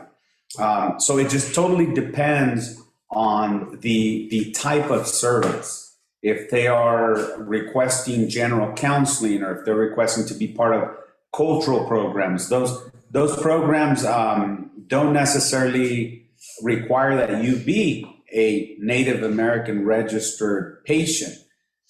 those individuals who are referred to us to those programs can partake on some of those youth group programs, cultural programs, because those don't come with those registration restrictions. So it is a little bit of complex. We're leading into becoming a full ambulatory clinic, which will generate unrestricted funds, and those funds we call third-party revenue, can be used to enhance, expand, and broaden the scope of work that we do here at the clinic. But we rely on partners like yourselves, we rely on the community, and we rely on funders to allow for a plethora of services to exist for our Native American community. So I hope that helps answer that question. So we have, can you speak a little bit more about some of the challenges you might experience from administering the ACEs questionnaire? What strategies do you use to help mitigate any re-traumatization that might emerge from filling out the form? When we have clients fill out the forms, and that's the last thing we want to do is re-traumatize them. We do connect them with staff immediately if there's issues going on. And one of the things we're careful about is giving them the full form. We use the abbreviated form where it doesn't have the scoring on it.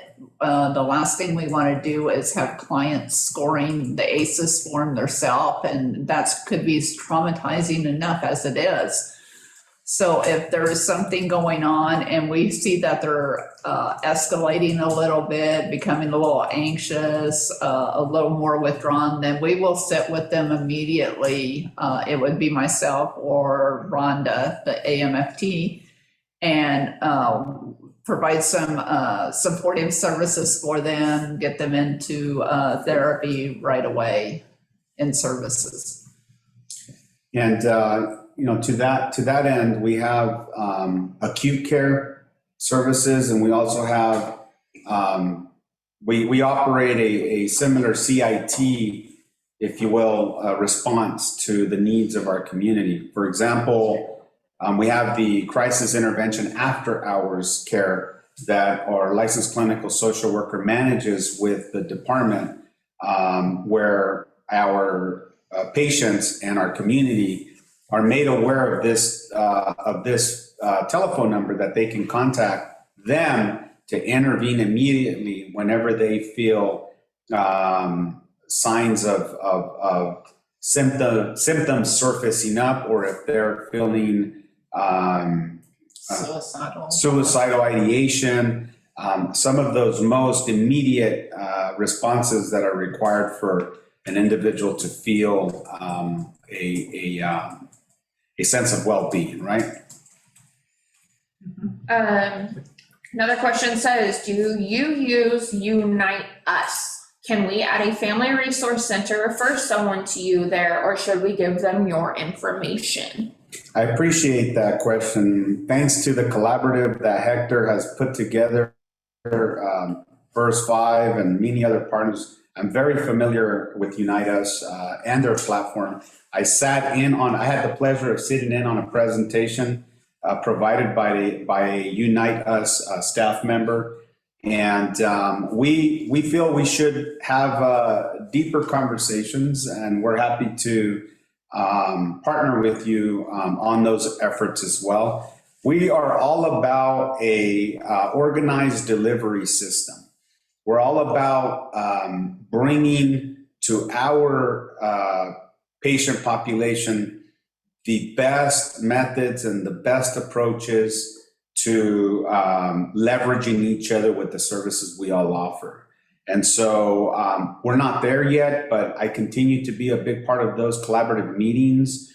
And Unite Us definitely has a very interesting platform of how to really immediately bring resources and services by leveraging the entire ecosystem of healthcare to those individuals that reside here in Kern County. So definitely there's opportunity there for us to partner.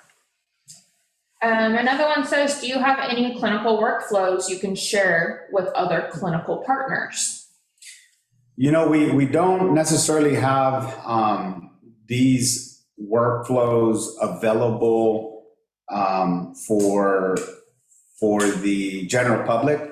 Much of what we do, because of the way we're funded, that is one area that I've talked a lot about, is gaining research in the Native American health system, or the sharing thereof, is very difficult, just because part of our funding structure under the Indian Healthcare Services Act, under IHS public law, a lot of the data that we gain is not open for sharing across the general public, unfortunately.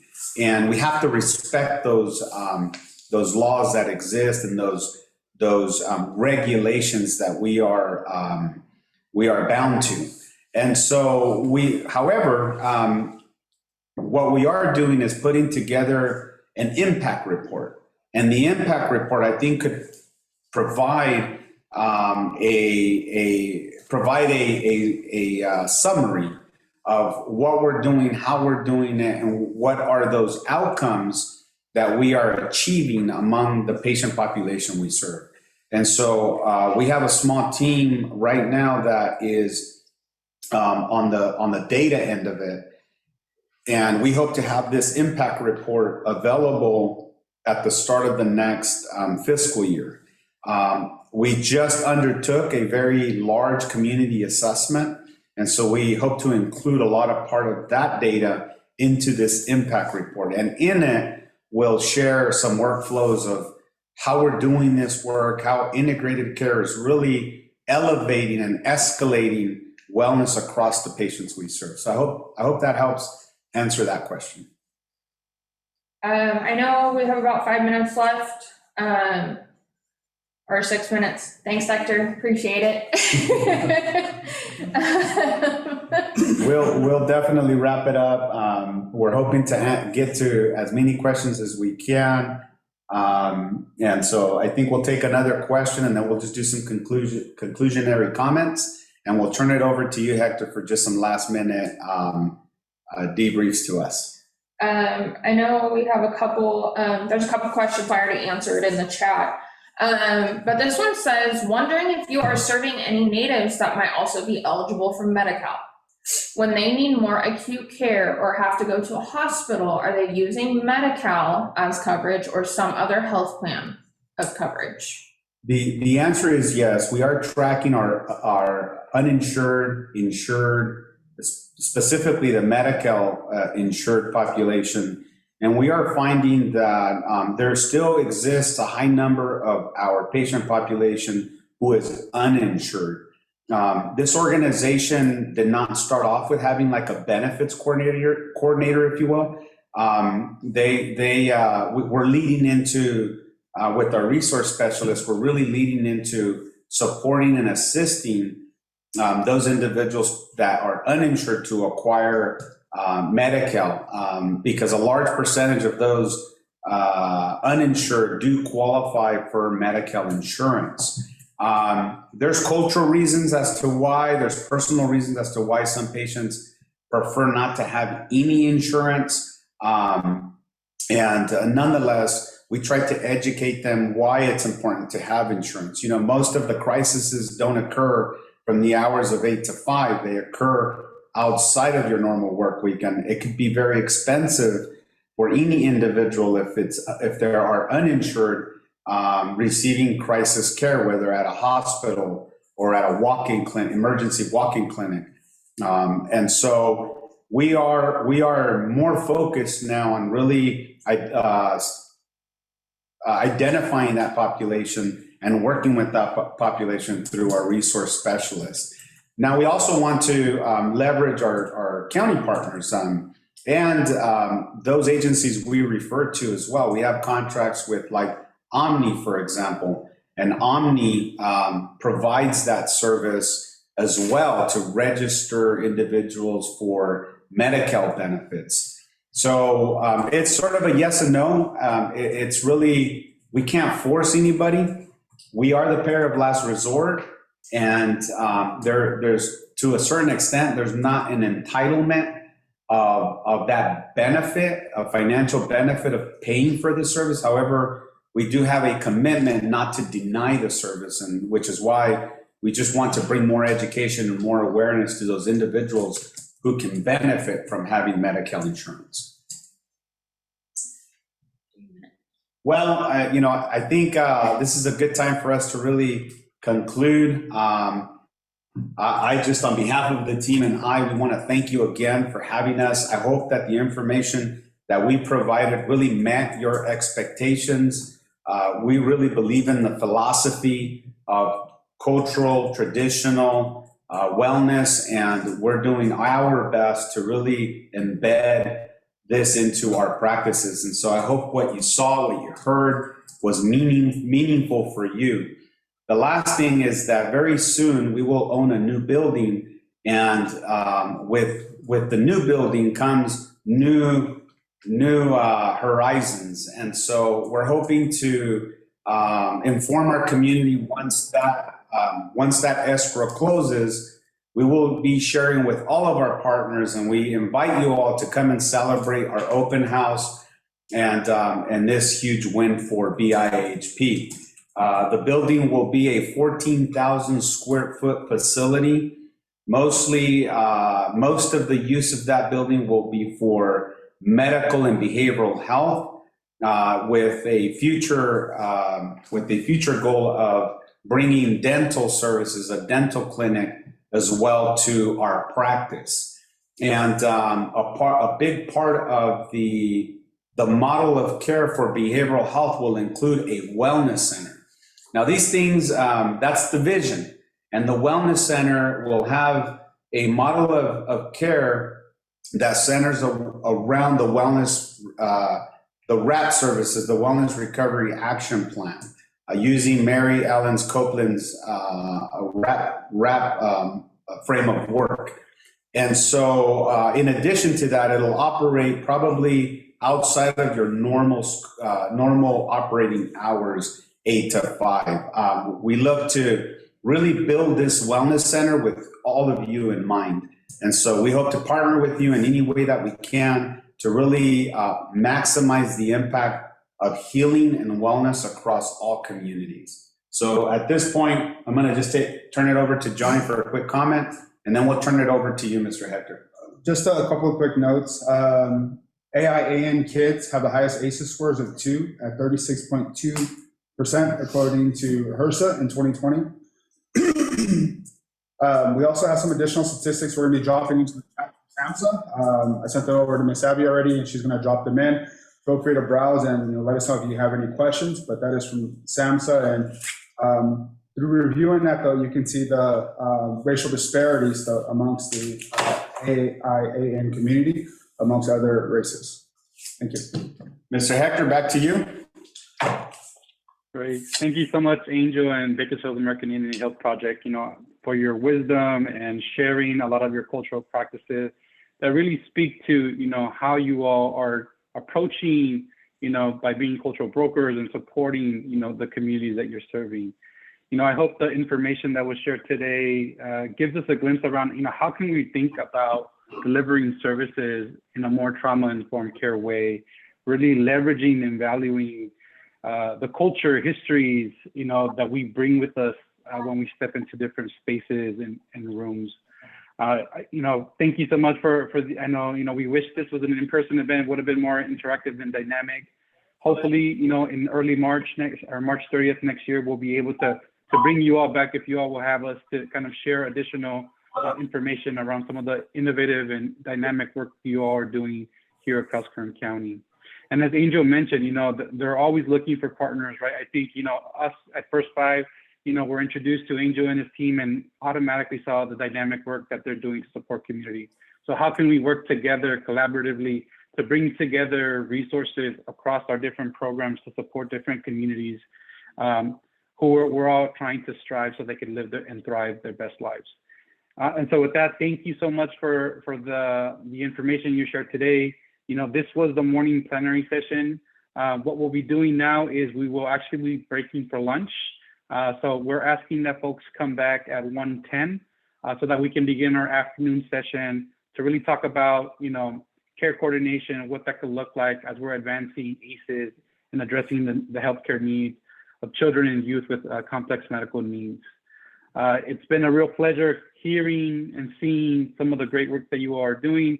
I hope, the over 190 folks that were on here today took some nuggets of wisdom and different ways that could help inform how you all are doing your own kind of trauma-informed care work within your own respective organizations. It's always great to hear different perspectives, different ways of doing business, right, to really support community. So really, again, thank you so much, Angel and your team, for really showing us some of the great work that you are doing with Native people here across Kern County. And so with that, folks, the Zoom will be still on, but it will just be paused. So please come back, enjoy your lunch, take a break. Food fatigue is real, and take care of your needs. And then we'll be back at 1:10 this afternoon for our second part of the ACES Summit today. Thank you so much. Thank you. Thank you.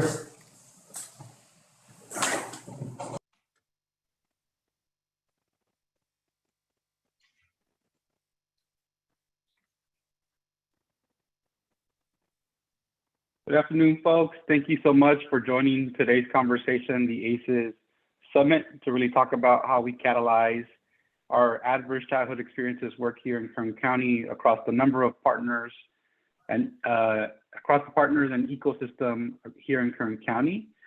As always, this session is being recorded, so please note that. If you're attending remotely, please make sure that you mute yourself or your phone during the presentation. If you have any technical issues, please contact any of the co-hosts on the platform today. They can give you the direct line to call into the call. And as always, please feel free to rename yourself and add your pronouns so that we can, know how to refer to you if you're going to speak or engage during the conversation. Today really is an opportunity to talk about how we can work together to really support and advance not only a trauma-informed care practices as we think about what this work is, but really think about how can we catalyze resiliency and share best practices around how we can engage the communities that we're all striving to serve across our different geographies and communities here in Kern County. If you missed our morning session, don't worry, it was recorded. So we will share out the recording with folks, but we had a great presentation from American Indian Health Project, really talking about some of the cultural practices that they employ to really support the health and well-being of the Native community. Talked about smudging, a number of other cultural relevant practices that they employ as they think about both their ACES work with the community and larger engagement with a broader community to really support this work, to really support community and their health and well-being. Today's discussion will be a fruitful one. As questions, comments come into your perspective, please feel free to use the chat to ask questions during while you're hearing the presentation from our speakers. It'll be a dynamic fireside chat with introductory presentations from our speakers, and then we'll go into kind of a Q&A session following that and hearing their presentation. Someone from our team will be capturing those questions that come into the chat. Make sure to be using it to engage with one another. Because we were not able to meet in person because of the COVID-19 increase and with the Delta variant, we still wanted to create an environment where we're able to engage, dialogue with one another. So please feel free to use the chat feature and the chat function to do that. I want to create this and be dynamic and as engaging as possible. And so before we start, I want to give another special shout out to American Indian Health Project for their presentation this morning. They're one of our sponsors for today's virtual conference, alongside with our next sponsor, Kaiser Permanente, who has been a real true champion of supporting some of the care coordination work and the trauma-informed care focus that Kern County has been able to catalyze through their funding support and the connections they've been able to make to bring partners across Kern County, across the ecosystem to really support, what trauma-informed care is and some of that resiliency. So without further ado, I'd like to introduce our speaker, Kaiser Permanente, who it's Cindy Garcia Barnett. She's the RN Director of Ambulatory Services that will share a few words with us before we get started. Cindy, take it away.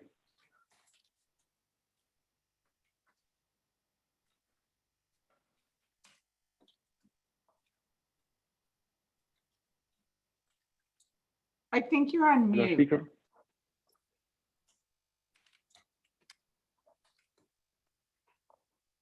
Cindy, are you on mute? I always do that. I'm so sorry. Now I have to start again. What did I say? No.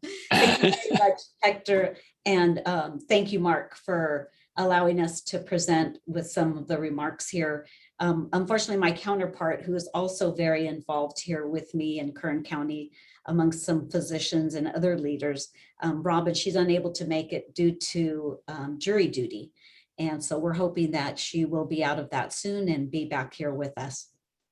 But I would just like to say that we're very proud to be a sponsor here, and we've been very involved.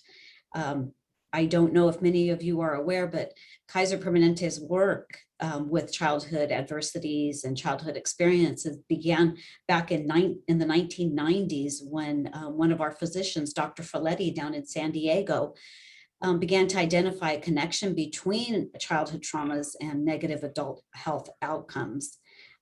We know that with the science that the cumulative adversity in childhood can really cause a toxic stress in children, which definitely develops a negative impact with developing their minds, their bodies, and even results in negative adult outcomes, including 9 out of the 10 leading causes of death in the United States. So we know that there is a definite connection between the physiological and the mental state of what we experience as child in our childhood. We are very committed to furthering our understanding and collective responses to childhood adversities. We attended the local trauma-informed care cohort sponsored by First 5 Kern, and we learned to shift our perspectives from what's wrong with you to what's happened to you. And just with those words are very impactful, especially when we are interacting with our KP members, of whom we believe comes to our care with a whole entire life story. We are very much a driven healthcare system with preventative care, but some of this has already occurred as children. So now we need to confront what develops into chronic conditions in the adulthood and face those with ACEs and all the childhood adversities that the adults come in with. The information we've gleaned from the training really prompted us into action with the development of a steering committee. Staff education, I'm also part of that, as to trauma-informed approaches and daily screenings of our pediatric population to really identify early ACEs and to intervene with support and teaching about the body buffering resiliency strategies. We have joined the California and the Kern County efforts to preserve total health, one child, one family at a time. And we've branded our mission and our commitment as Resilient KP Kern County, building healthy children and families by screening, treating, and healing adversities. Unfortunately, COVID has impacted a lot of our work. We had many, many plans to continue the work.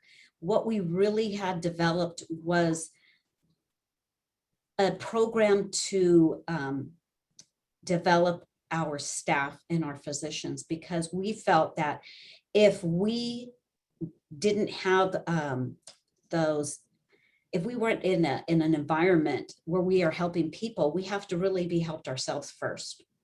And so in order to do that, we were going to focus on our staff and our physicians here first to make that impact in order for them to understand how it impacts the lives of our patients in our community. So then we would be able to go out further and do more work. So that was all halted, unfortunately, due to COVID, but we have that work with us. We are going to continue to start with our leadership team to bring out our plans. And next month, we'll be presenting our plan with our leadership team to just start sparking that interest and to also develop more of a planning development with them in mind and what they can learn from all of this, because some of them are not as close to the work as they're in leadership and they have other exhausting and prevailing priorities at this point in time. So we're really looking forward to continuing the work here at Kaiser Permanente, and we feel very privileged to be sponsors. And we want to continue this work because we find that it's vital, it's important, and we want to thank you again. Thank you so much, Cindy, for those words. You know, we appreciate the sponsorship that Kaiser has made to really bring together partners across Kern County. And we look forward to continuing the relationship with KP to really support and strengthen ACEs across Kern County. You're a critical partner in this work and, you know, a trailblazer as we're moving this work forward to really support our communities across our ecosystem. So thank you again.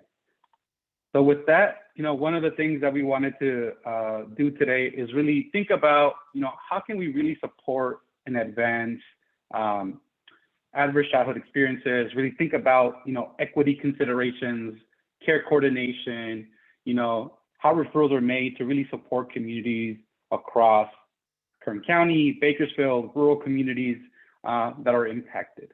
And so what we've done today is we've brought a panel of experts and advocates who can speak to a lot of these issues as we're talking about the care needs of children and youth who are transitioning into adulthood, but have complex medical needs. And so when we think about that population, thinking about the trauma that they experience, the adverse childhood experiences that they have, you know, some of the isms that they fight every single day as they secure their healthcare needs and costs. You know, what are some of the challenges, opportunities when we think about what this work looks like? So we'll have Dr. Anu Rao from OMNI Family Health Clinic talk a little bit about some of the innovative work that she's doing here in Kern County. We'll have Dr. Patrick Burke talk about from Valley Children's, talk about healthcare delivery programs for young adults who are transitioning into care. And then we'll hear from a parent advocate, Chantel Lindsay, who started a nonprofit called Brooklyn's Box to address the healthcare needs of her children who are medically complex children. Really, the focus is to hear the perspectives of what care coordination could look like here in Kern County. It really show the perspective of a pediatrician who is managing a complex clinic, and then understanding longitudinal reality and systems implications when we think about youth and their transition into adulthood but have complex medical needs. And again, like I said, we'll hear from Chantel, who will share that parent perspective around the navigation and issues that she is facing to support this work. But before we get started, you know, one of the things that we want to do is, you know, get your feedback straight out the gate to figure out, like, what is it that you want to take away from today's afternoon session as we talk about these issues around health equity, care coordination, ACEs. So if you can take a moment to jot this down in the chat, and we'll be capturing and incorporating this as we go into the fireside chat later this afternoon. So let's take about a minute to, you know, folks chime in the chat. What is it that you hope to learn or take away from today's conversation as we address some of these issues?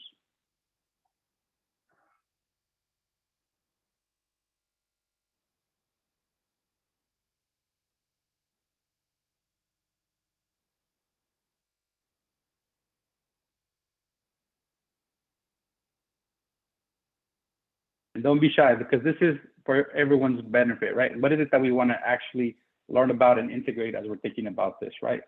What do we want to learn, and how systems are operating to really support families? What is it that community organizations can play in supporting specific populations, right? Things that I see coming in, right? How can we apply research in this area to support healthcare settings? You know, how can we think about ACEs, learn about ACEs today to really think about how we apply that screening to adults and children. And so, you know, continue to add to the chat as we think about what this work looks like, what you're hoping to get out of it today, because it will really guide the conversation during the fireside chat that we have. So before we get started with the presentations from our speakers, we will do a kind of introductory slides to kind of talk about what the ACEs Aware Initiative is. For some of you that don't know, the ACEs Aware Initiative started with Dr. Nadine Burke-Harris. They awarded over $30.8 million in grant funding to strengthen trauma-informed networks of care, to really support and galvanize the coming of partners to really support what this work looks like on the ground. It started in January 2019 with Governor Newsom and the trailblazer, Dr. Nadine Burke-Harris, who's a national leader, pediatric researcher and scientist, really elevating the issues around ACEs, toxic stress, and how that impacts the health and well-being of our communities. The ACEs mission is simple. It's to change and save lives by helping providers and community stakeholders understand the importance of screening for adverse childhood experiences and training those providers to respond with trauma-informed care principles to mitigate the health impacts of toxic stress and other conditions that they face. The California Surgeon General has set a bold goal to cut the ACEs, families and community experience in half in one generation. It's an effort that builds upon Governor Newsom's California for All initiative, whose mission is to really support the health and well-being of residents across California. Now, what I'll do is I'll pass it over to my colleague, Mark, who will talk about care coordination and what that means for children and youth who have high special care needs. Mark, take it away. Thanks, Hector. Hi, folks. I'm Mark Thibault. Care coordination has been a really important subject in Kern County and really everywhere we go throughout the Central Valley and in California, because it's all about getting ourselves together, working on behalf of our parents, patients, clients, and members. But what is care coordination as it really relates to children and youth with special healthcare needs? The whole focus on children and youth with special healthcare needs has been something that the Lucille Packard Foundation for Children's Health has really invested a lot of dollars in. And so we have a lot of research that's been conducted throughout the country to focus on this. But we're holding this discussion today because we still need to do our work. We still have work to do. We still have gaps that develop. Care coordination is a process that links children and youth with special healthcare needs and their families, their caregivers, to services and resources beyond the primary care site. So that means all of you become part of the care coordination system. And it goes even beyond that into schools, mental health services, social services, and other community-based programs like the Bakersfield American Indian Health Project that we heard about earlier today. Care coordination is complicated because there's no single point of entry, because there are multiple systems of care. And we really do have a lot of services in Kern County. We're really blessed with that. But it's a complex system and it ties into a lot of different criteria. What are the eligibility criteria? What is the availability of funding? And we'll be talking about some of that today as we work to involve as many public and private payers and providers in this conversation. And we're really fortunate today to have three great speakers: a pediatrician, a specialist in transitional care for youth and adults, young adults, and a parent who's become a strong advocate on behalf of children and youth with special healthcare needs. It's really going to be a dynamic conversation, as Hector said. Next slide, please. So care coordination is actually nothing that is new. For many years, parents, providers, advocates, and policymakers have worked to create a system of care coordination that would help better identify, treat, and mitigate the early and lifelong challenges of children and youth with special healthcare needs. That's one of the big reasons why we're even talking about ACEs. When we first started, for example, the Medically Vulnerable Care Coordination Project, focusing on premature birth, we weren't really dealing with some of the root causes that we've uncovered as a result of discovering the ACEs research. And as Cindy so aptly said, it started at Kaiser Permanente in the late 1990s. But we've had children's hospitals around since the late 1800s, and included in this, and when you get this handout, you'll be able to link on this report talking about some of the early work in pediatrics. But for those of you who may not be aware, the California Children's Service was the first in the country, started in 1927. So it provides medical case management for children in California diagnosed with serious chronic diseases. But we also have our managed care partners who have responsibility for seeing to the care of children, youth, and families. Another big development happened in 1967 under President Johnson. It was the early and periodic screening, diagnostic, and treatment program that was founded. And that will be talked about again today, because even though it's a great concept, it needs all of us to be focused on results and focused on partnering and collaboration to make it work. Next slide, please.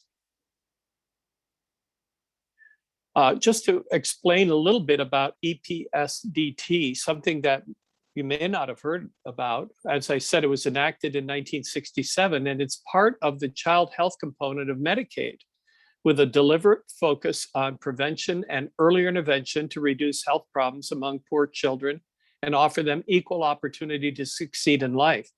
Doesn't that sound like what Dr. Burke-Harris's goal is for ACEs, that we really want to identify things early and target them quickly? Children under age 21 who are enrolled in Medicaid are entitled to EPSDT benefits, and states must cover a broad array of preventive and treatment services. However, children account for approximately half of Medicaid beneficiaries, but only roughly 20 to 25% of the costs of the program overall. And what we're trying to do is shine a light, especially in our conversation today, on children with special health care needs who require a lot of services, and we need to cover those services financially.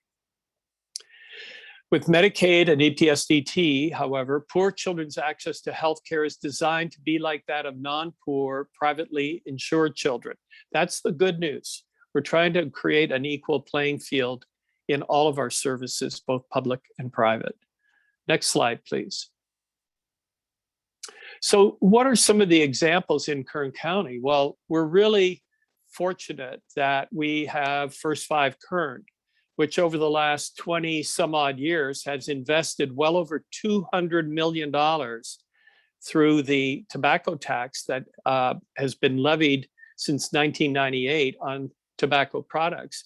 Each county gets its fair share based on its birth cohort, the number of births. And First 5 is in the top 10 in terms of population. So we've been fortunate that it's been able to fund 40 and more programs over the last 20 years, which wouldn't have existed had we not had that First 5 Kern Proposition 10 initiative. But out of that has come Help Me Grow, the Medically Vulnerable Care Coordination Project, and today the Resilient Kern initiative that we are operating under the ACEs Aware grant. But we have lots of other partners like the Asthma Coalition and Saving Smiles. Oh, and a huge one that predates First 5 is the Kern County Network for Children since 1992, the Homeless Collaborative, and a fairly new program, but a very powerful one, is the Exceptional Family Center that works to provide early start services, working closely with Kern Regional Center. Those are just a few examples of really great partners that we all can work with. Next slide, please.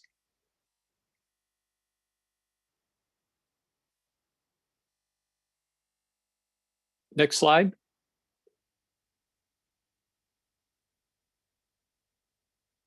Do you see that, Mark?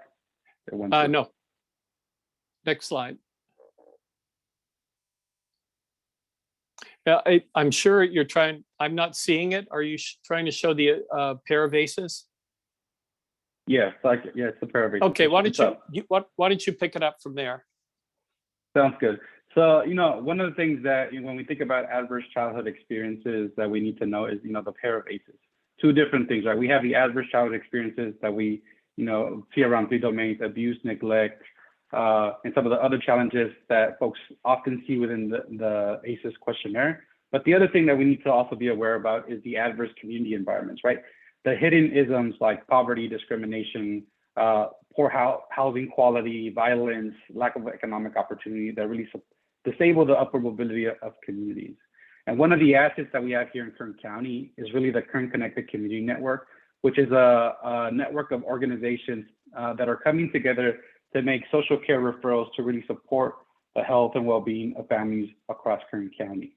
It's run through the Unite Us platform, which really focuses on network coverage, partner engagement, and making sure that we have referral qualities that are efficient, and really tracking around, where are these referrals going to? How are we making an impact into the community that we're serving? Where is the need that most resonates where folks are at? And we'll talk a little bit more about what this looks like through Dr. Rao and some of the work that she's been doing with ACEs and the clinical setting that she's working in with complex medical children. But really the plan is to leverage this network comprised of over 70 partners, over 130 different programs, to really create a closed loop referral network to really plan for bi-directional referrals that are made, tracked, and we can track those outcomes to figure out, where is the need within Kern County? How can we invest resources? How can we invest manpower, deploy resources and organizations that can help meet the needs of those communities, those folks across those geographies and jurisdictions. And it's really an opportunity for us to track some of that data and grow our ecosystems of partners who are really thinking about this work as a three-legged stool, right? Thinking about the trauma-informed care practices that they're employing, using the KCCN to really catalyze and support those bi-directional referrals, and really thinking about ACEs and some of that, how do we address some of that trauma and build the resiliency of communities as we talk about the work that we're hoping to move across Kern County. And so with that, as we kind of give this a short introduction and in context, it is really to support how we are thinking about this work, right? Thinking about that this work cannot be done in silos, and needs cross-sector partners, collaboration, synergy, to really bring folks to the table who are advancing and thinking of innovative ways to move this work, given the dire need of communities, right? This pandemic has shown us, that our safety net systems were broken, that we need to think outside the box to really meet communities where they're at and create an opportunity for us to really catalyze and impact those that we're serving across our different, jurisdictions, services, and organizations. Mark, anything else you want to add to that perspective? I think we're good. Okay, great. Well, with that, as we said, one of the things that we're hoping to do today is give you some very unique perspectives from three different speakers that could speak to some of those barriers as we think about targeted communities here in Kern County. So the next speaker I would like to welcome is Dr. Anu Rao from OMNI Family Health Clinic, who will share a little bit about the work that she's doing to support this work. Dr. Rao?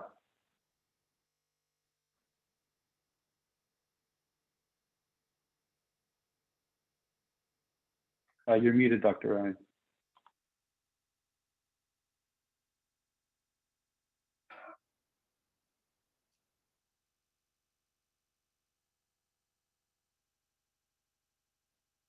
Okay, I did it too.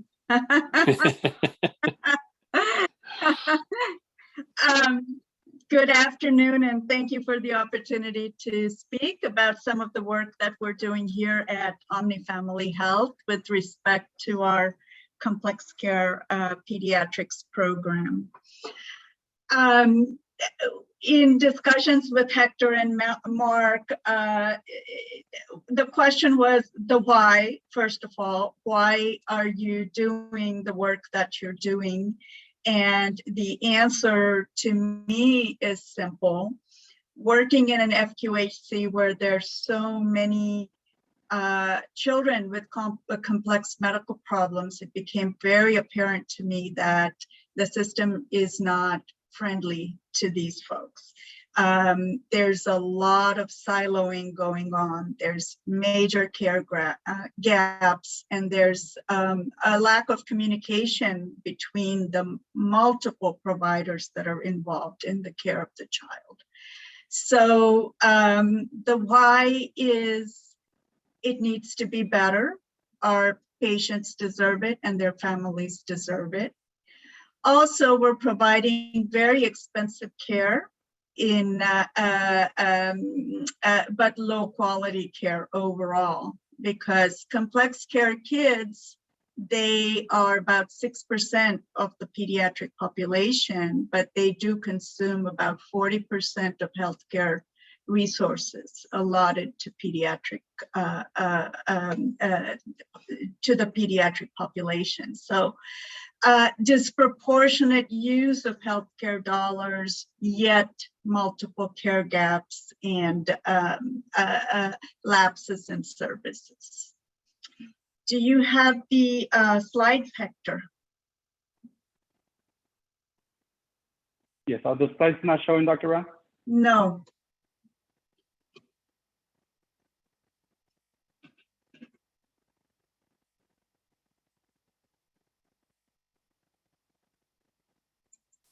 I'm having some technical difficulties. Paula, can you pull up the slides, please? I'm pulling it up right now, waiting for it to open, sorry. Apologize, folks. No worries. The things we have to deal with technology.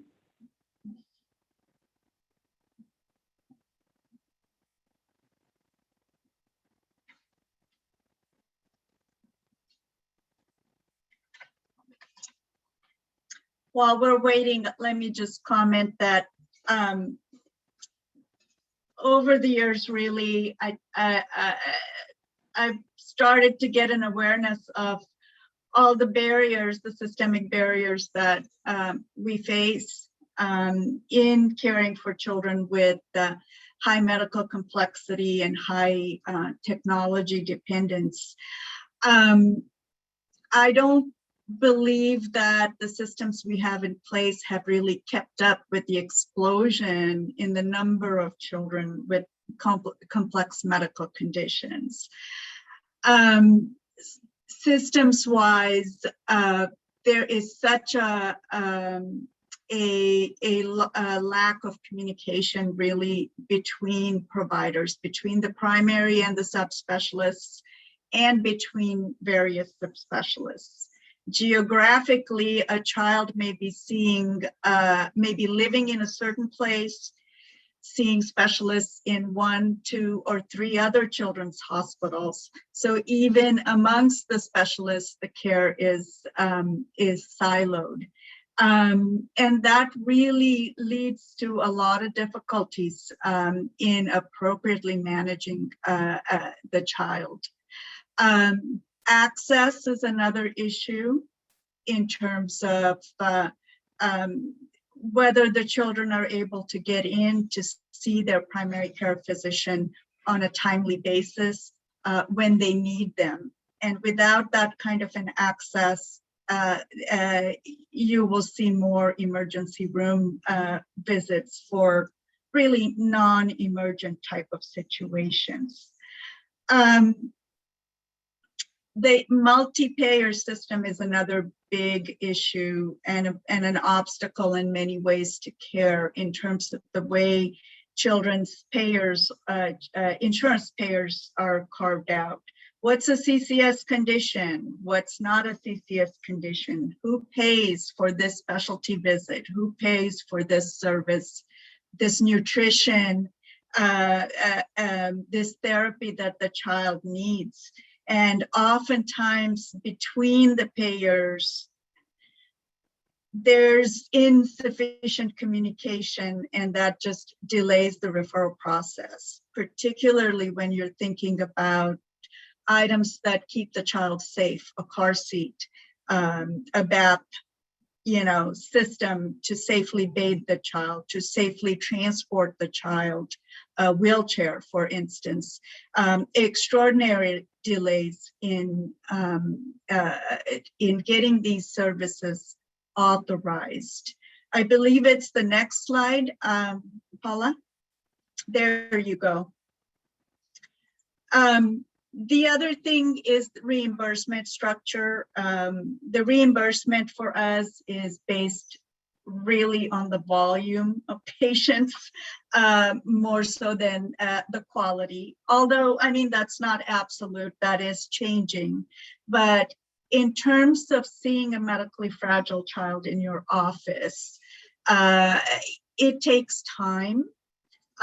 It takes a certain amount of coordination that occurs outside of the visit, and the reimbursement structures are not really favorable right now to that kind of care. So a lot of physicians will move away from taking care of medically complex children.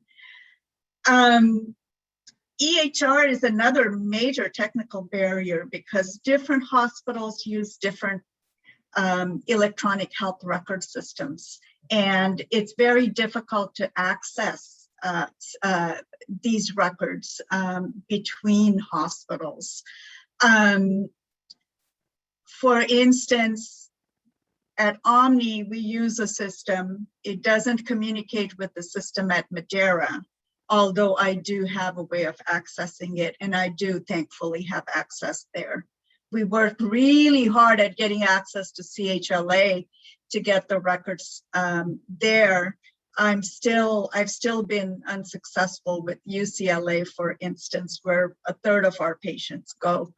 So technologically unable to connect in real time and have access to that information of the child is a huge barrier in caring for the child. In terms of looking at it from the caregiver's perspective, really, the system is complex, it's a maze. The access to providers, well, there's so many layers between the family and the provider. So they're not able to quickly access to troubleshoot. There are way too many folks involved in the care of medically complex children, and there's not one person in the driver's seat. There's bits and pieces that are being handled in many different environments, you know, the social services, the PTOT, the primary care services, each different subspecialist that the child goes to, the school system, the regional center, which is the payer of last resort. So, and all the different insurance companies that are involved. So there's not one place that a family can go to kind of help them coordinate between all of these. There's not that kind of an advocacy that is currently in place. A lot of families are not aware of what resources they are eligible for, what resources in the community are available for them. They tend to just kind of, again, jump from place to place to place, but they don't really have that someone or a system, a program that connects these dots. Tremendous SDH challenges in our community in Kern County. This is a very stressed community, you know, financially and socially. You know, in usual circumstances, and that's been amplified with COVID, unfortunately. But our families in our FQHC systems are struggling with financial strain, struggling with food insecurity, utilities, you know, housing. There's so many different needs here. And then add to that the burden or stress of taking care of a child who's very fragile and has a lot of technology dependence. And then you'll see how that caregiver burden gets amplified and how that sometimes will lead to just fatigue, and opting out of all the different services, and obviously some non-compliance. So our Child Protective Services colleagues often get involved as well. In terms of policy, for the most part, and this is just my feeling, is it's very adult-centered. Everything starts with adults and somehow kind of trickles down to children. And really, with children, they're not little adults. By definition, there is a dependent relationship between the child and the family.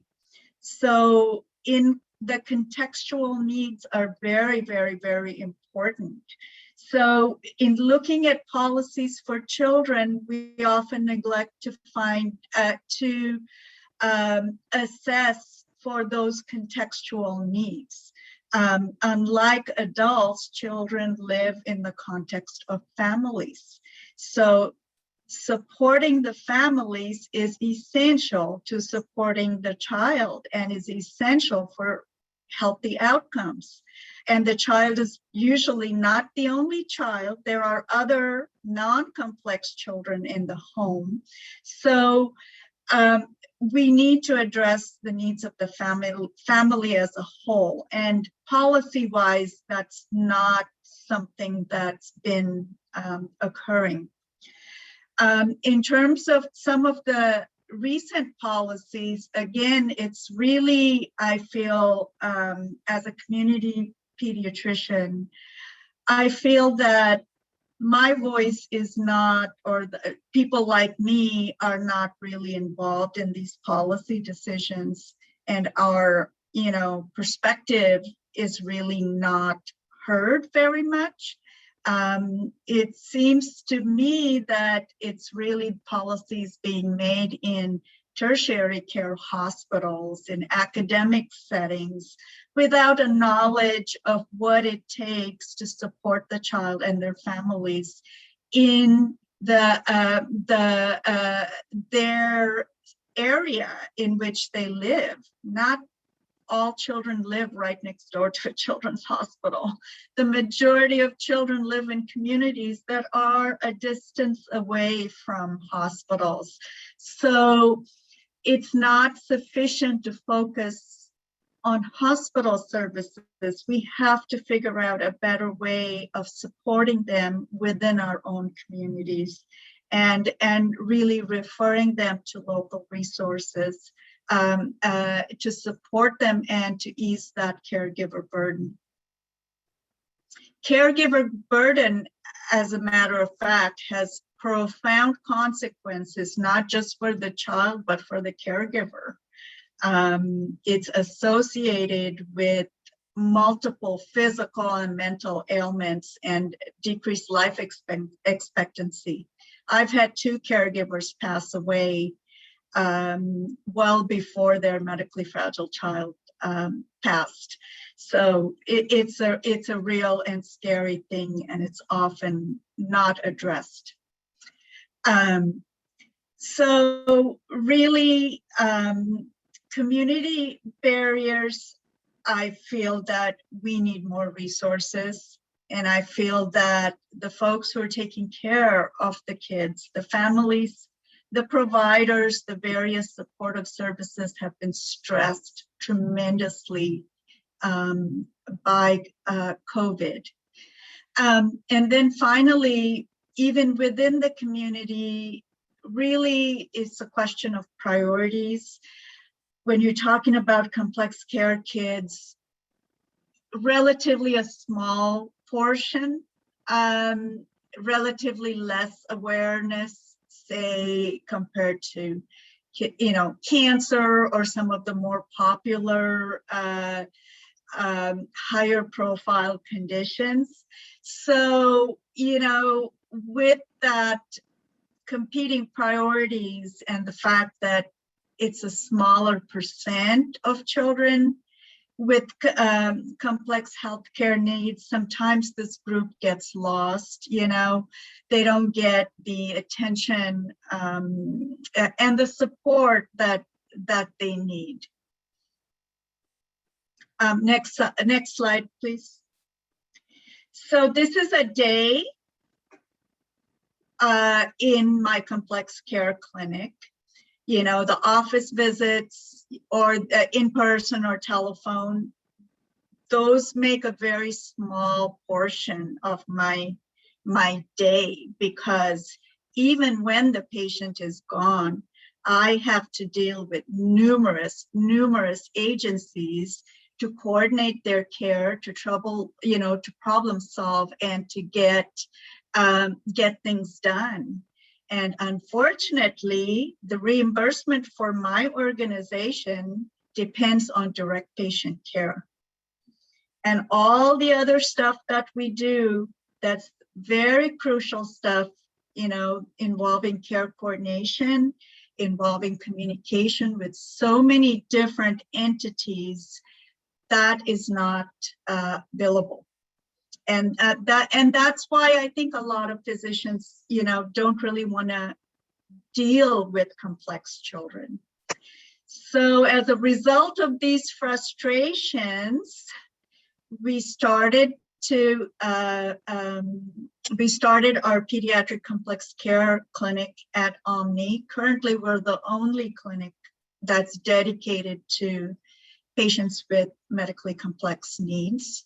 And it's a strong primary care presence with care coordination, with an intent to really support caregivers as much as we can by linking them to resources, by always or frequently evaluating at frequent intervals their needs for safety equipment, adaptive equipment, and then also working on access that, well, when I say they have direct access, I have to confess the direct access at this time is not through our call center, but it's really, they text me.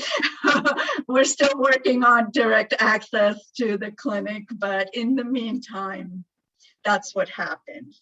And we're doing some really fun things and some very innovative things in our clinic that I hope to discuss during our fireside chat. I mean, we're doing SDH screening, we're doing ACEs screening for all children who are enrolled. We're doing DME assessments, and we are really trying to get that EMR access to all the places that our subspecialists are, one by one. We are tackling caregiver burden. We're piloting Unitas, and we can talk about that later. Can we go back to the previous slide? That will be the last slide. And what we're doing is we're working on these one-on-one community relationships, appoint persons in each different organizations to communicate and problem solve and to support each other so we can help support our families. So I will end there, and I look forward to further discussion during our fireside chat. Thank you. Thank you. Thank you so much, Dr. Rao. I know we couldn't get through some of the slides, but we'll definitely share those out during the fireside chat. You know, I think one of the things that we're hoping that you all got from that presentation was just the complexity that exists when dealing with, you know, medically fragile children, their families, and, you know, navigating the number of different health systems that they might be experienced to as they kind of navigate their own healthcare needs. And so the next speaker that we have is Dr. Burke from Valley Children's Hospital. He will share some perspective on what do we do when we transition to adulthood, right? From childhood into adulthood. And so Dr. Burke, without further ado, feel free to let me know when you want me to advance your slides. Understood. Just a quick sound check. You're good to go. Great. So I'm Patrick Burke. I'm a internal medicine and pediatrician dual certified physician. So that's a doctor adults and doctor for children. That's my medical training, and also have additional training and interest in the social science of healthcare delivery. So that's the background that I'm coming from here. The role that I serve here that's the most germane to what we're talking about is Program Director for Valley Children's Young Adult and Transition Care Program that I will make mention of at the end of the presentation. But my goal here is really to underscore what was mentioned at the introduction and that Dr. Rao has mentioned about the criticality of time and the limited window of opportunities that exists from children from birth to, say, age 17, or in different perspectives from birth to age 21, and maybe some insight into why those exist and how we can mitigate those to some degree at the time during that transition age, but also the importance of preparation ahead of that. Next slide, please. So first, some rhetoric and the language being used. So when we refer to pediatric to adult healthcare transition, it's really defined as a purposeful planned movement of adolescents and young adults with chronic physical and medical conditions from the child-centered to the adult-oriented healthcare system that Dr. Rao has been alluding to and contrasting in the pediatric medically complex patients to which she serves. And then when we're also looking at terminology here, the goal is to distinguish the longitudinal notion or notion over time of transition with the act or discrete idea of transferring from one thing to another thing, to a pediatrician to a family practice doctor or an internal medicine specialist for primary care, by way of example. And what this particular diagram depicts here is that movement in a multiple ways, which in this particular slide, perhaps more germane for neurotypical individuals, or those without significant intellectual disability per se, and recognizing that there is this preparation that you could even say begins at age 12, proceeds through 18 as they become in this, if you will, kind of transition age and develop their own independence, and you start seeing different care transfers happening. And then a third period where they're integrating into the adult healthcare system, as in cases of those neurotypical and independent adult, or those who are dependent in a different kind of system and a different kind of social support that will make emphasis upon. But this just gives you a very brief overview. Next slide, please. And so young adults, especially those with special health care needs, must really meet three goals, especially in the context that we live in, to ensure health and health care as an adult. The first is a strong adult primary care provider or medical home that's at the center of their care, which is particularly important if they are funded by managed Medi-Cal. But becomes important, generally speaking, with how healthcare is organized for adults. So that is a key goal. A second goal is that self-management and decision-making arrangements are explicit and that they meet healthcare and community expectations. And that is true whether somebody is neurotypical and working towards independence, or if they are wholly dependent and profoundly intellectually disabled and a decision-making plan is needed for them, or somewhere in between. The third goal for these young adults is that psychosocial gaps are identified and either closed or connected with adult resources. And I box that around in the case of this particular conversation, because that is where some of the early ill effects, if you will, of adverse childhood events can take shape and impact and manifest at different ages. Okay, whether it's going to manifest directly in young children or later when they become adolescents, or really become rather subterranean until you really test somebody's ability to quote unquote make it on their own. Same could be said with families.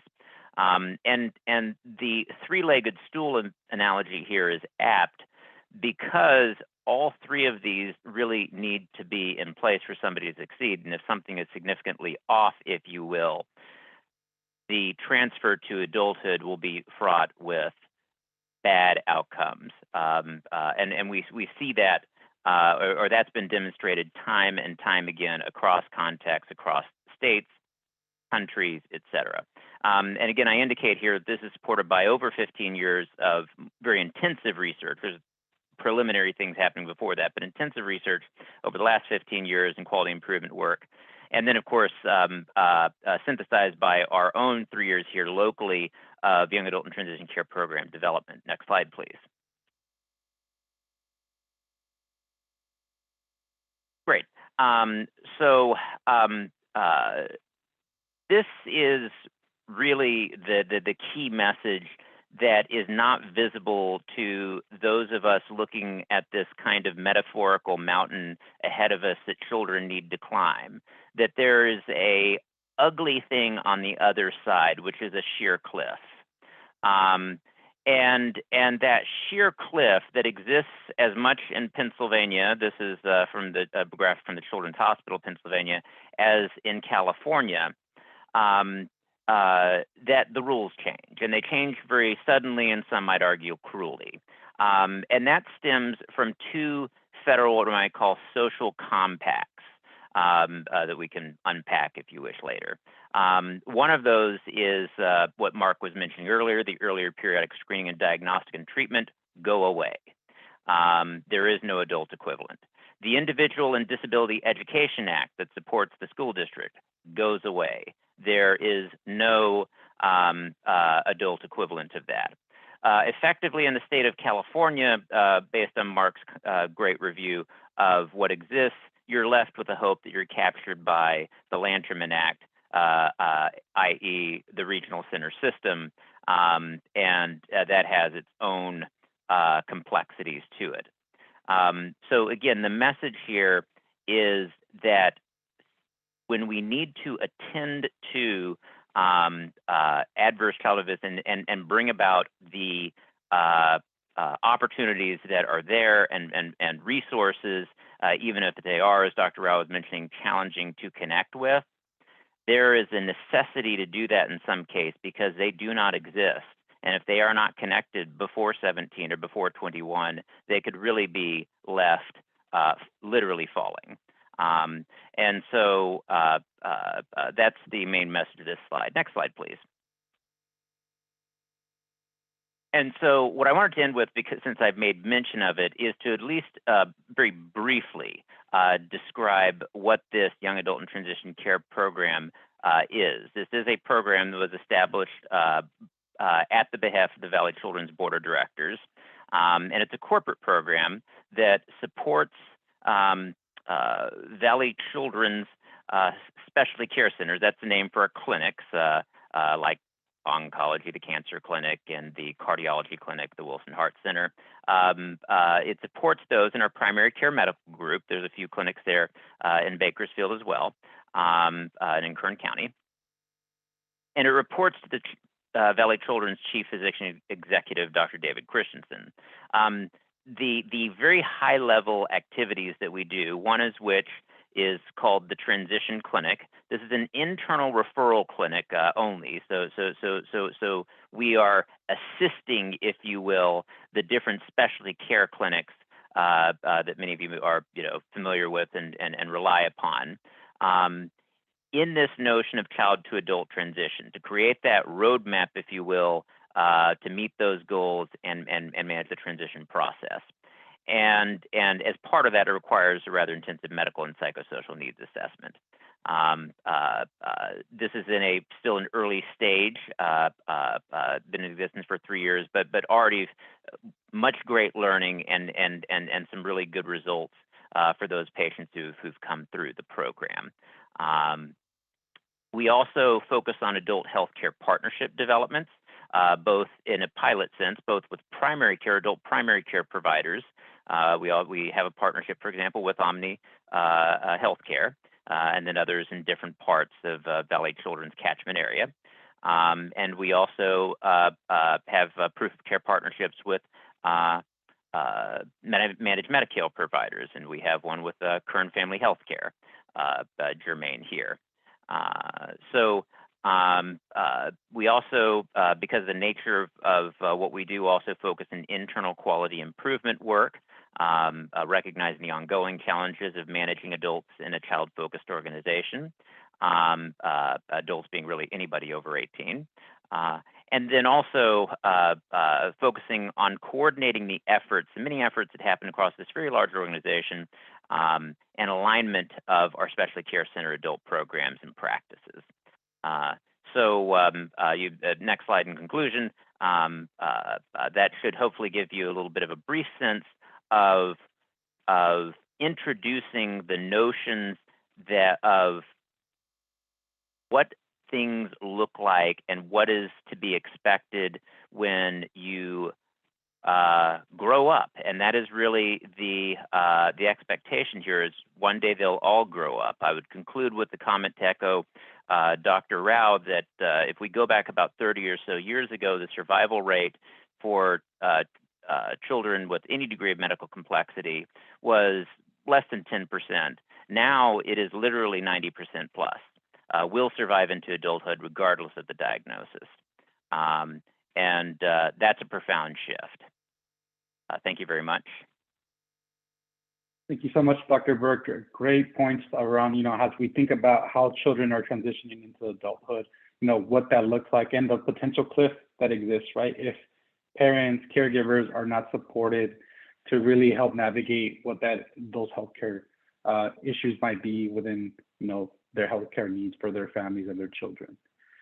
Without further ado, I will present Chantel Lindsay, who will talk about Brooklyn's box and her experience as a parent and an advocate navigating the healthcare system with medically fragile children. Chantel, take it away. Hi, how's everyone today? I'm not going to keep everybody long. I know there's a lot of words in my PowerPoint, so I'll just break it down the best way I can. So the way I like to explain all of this is I start with who am I, because I feel like it's always important to know who the parent is to form the relationship. So basically, I'm an owner of a business, and I'm a mother of 2 special needs children, not just one, and they both are very complex cases. Amaya has had a stroke when she was 16, a pontine stroke, which is, one of the worst of its kind. And she currently now has a current brain bleed. And Brooklyn has about 4 different kidney disorders that bring other problems like seizures and high blood pressure that require 24-hour assistance. So, hold on, okay. So basically, Amaya deals with poor coordination, short-term memory loss, trouble with walking, sometimes her behavior isn't as well. And Brooklyn is always in the hospital. We go from CHLA to Valley Children's. We've been to UCLA. We pretty much have been to most of them that they send people to here in Bakersfield. Myself, I have chronic kidney disease, high blood pressure, diabetes, and I'm a mother of 2 grandchildren. So I like to say that I do have a lot of things on my plate, but most of the parents do. So you have to take time to get to know your parent, because how can a parent with disease take care of other children with their take care of their children with disease? You can go to the next slide.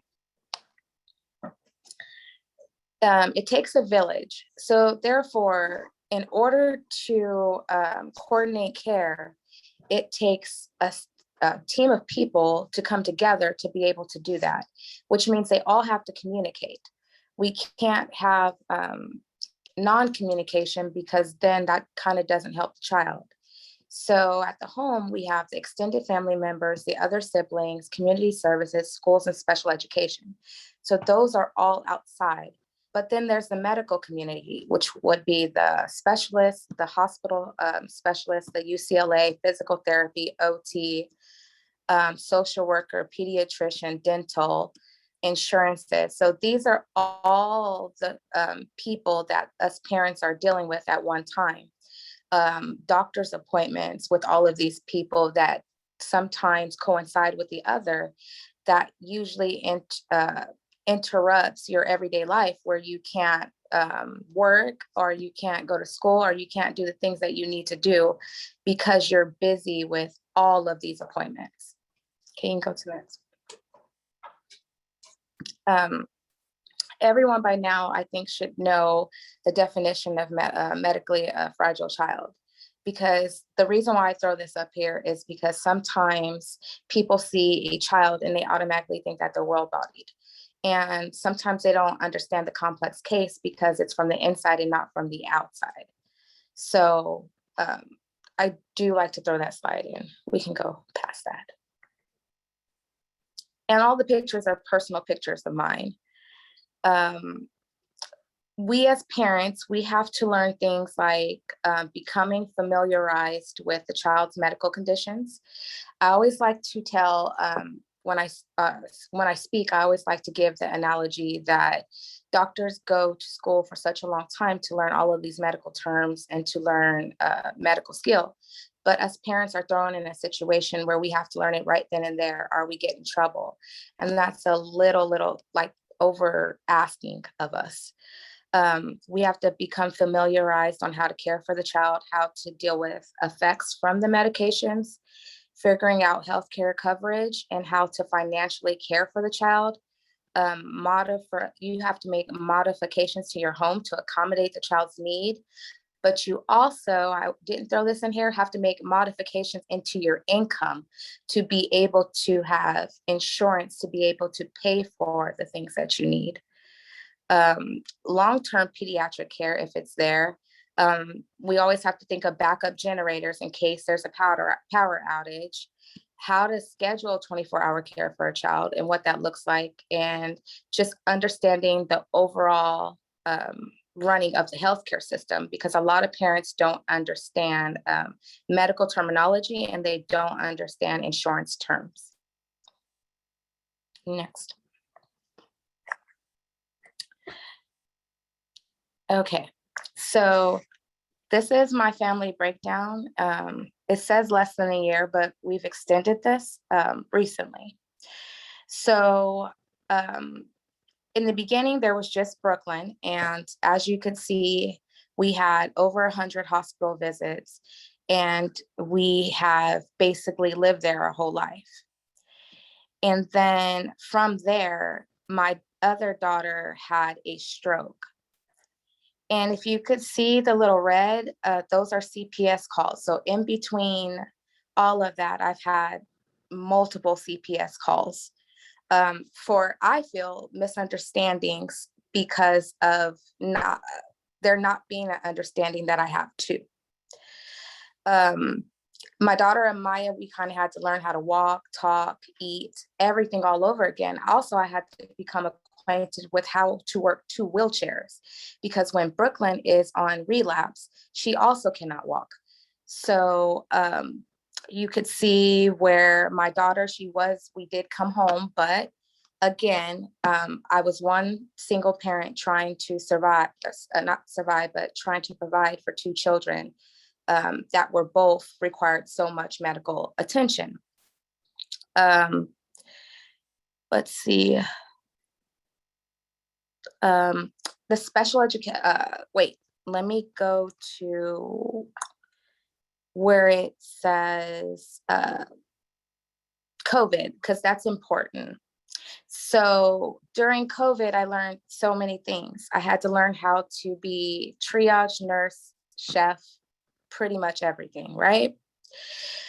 Within COVID, there wasn't enough time to speak to people because people were busy or they were working off not a lot of staff. So a lot of things became lost, like education. So I ended up having to appeal special education. So I had to teach myself how to do appeals. I had to teach myself how to do power of attorneys, and I had to teach myself how to advocate for each child separately, which was a totally hard situation. But thankful that I'm able to learn those types of things. And we were cut off of SSI because they said as a single parent, I made too much. And I'm always arguing with in-home services because they think I'm the parent, so I should already be able to take care of the child.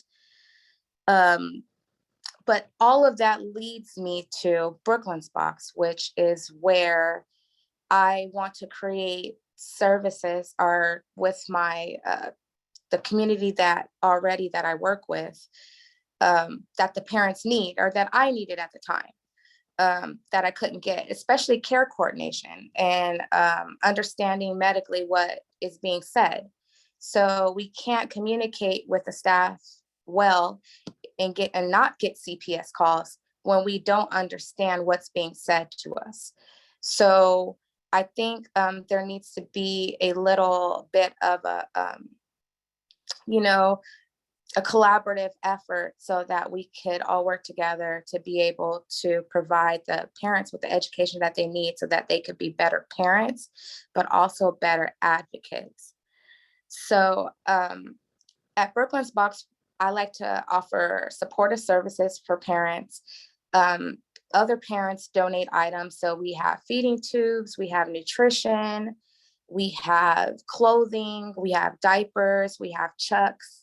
We pretty much have a lot of medical equipment that the parents need that insurance maybe doesn't provide, or maybe they don't qualify for, or that they need, maybe they ran out and they just need it. So we want to be able to provide them with the things that they need without any questions asked.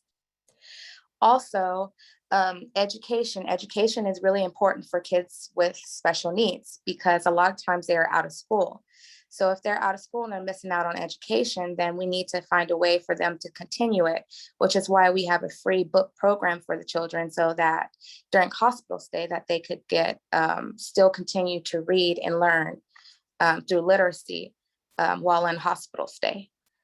The last thing that I'm working on with Brooklyn's Box, which is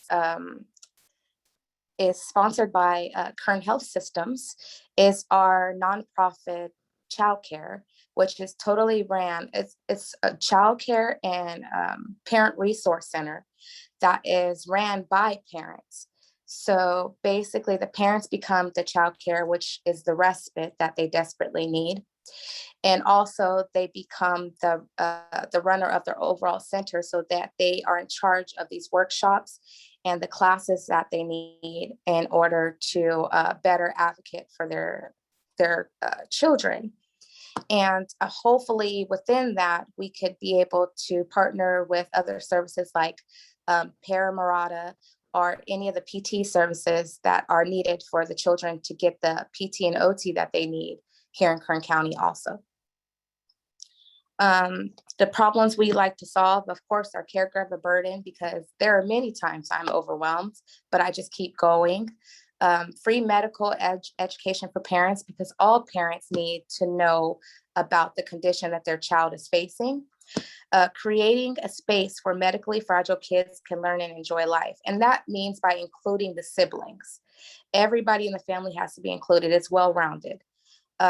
Self-employment is not bad. So sometimes we like to coach people into jobs, but special needs parents are different. They may not be able to go to work because their kids are at home. So sometimes we have to create a job from what they're good at. Understanding the process and being understanding in all situations. So always remembering that the parent is going through something. And if you just understand that they're not trying to be mean, but maybe they just may be overwhelmed, then you could take the time to actually care in a different way. Is there another one?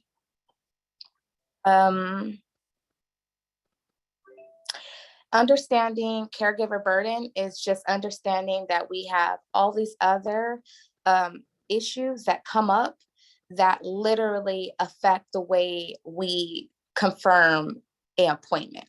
Like late to work, misses work, we're not focused, we're fired. We don't want to be fired. So we have to pick, are we going to this appointment or are we going to be fired?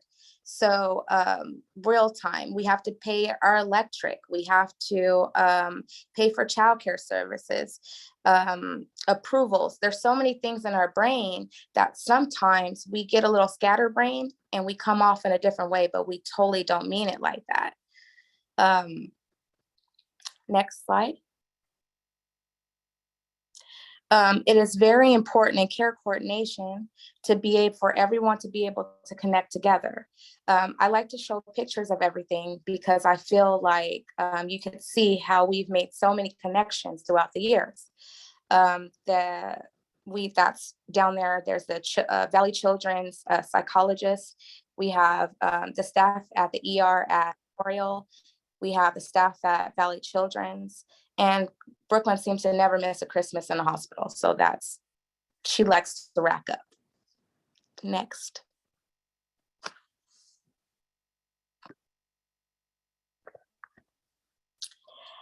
Basically, Brooklyn's Box was created by a parent to help other parents, but it needs to be ran by the parents so that they could be able to create the center that they actually do need. I included these last little photos because it's a story of my life now. So my daughter Brooklyn is a dancer, but in between dancing, she's always in the hospital. So you can see that. We do a lot with giving, and my daughter Amaya works for me. So in between, you can see the feeding tube. She's back there talking to people and getting my work done at the office. Slowly but surely, but that's how we learn. We just want to build better education for the parents. Next. I always talk about this one because it's important. It's what the Human Services Department did for me. So basically, we like to believe that we stay complacent with services, but I always like to let people know that I received services once upon a time. And I used that money to start a business, and the rest is history. And I'm a successful woman who used that money to basically create. So while parents, okay, next one. Questions on, so I have to get personally myself, I'm willing to.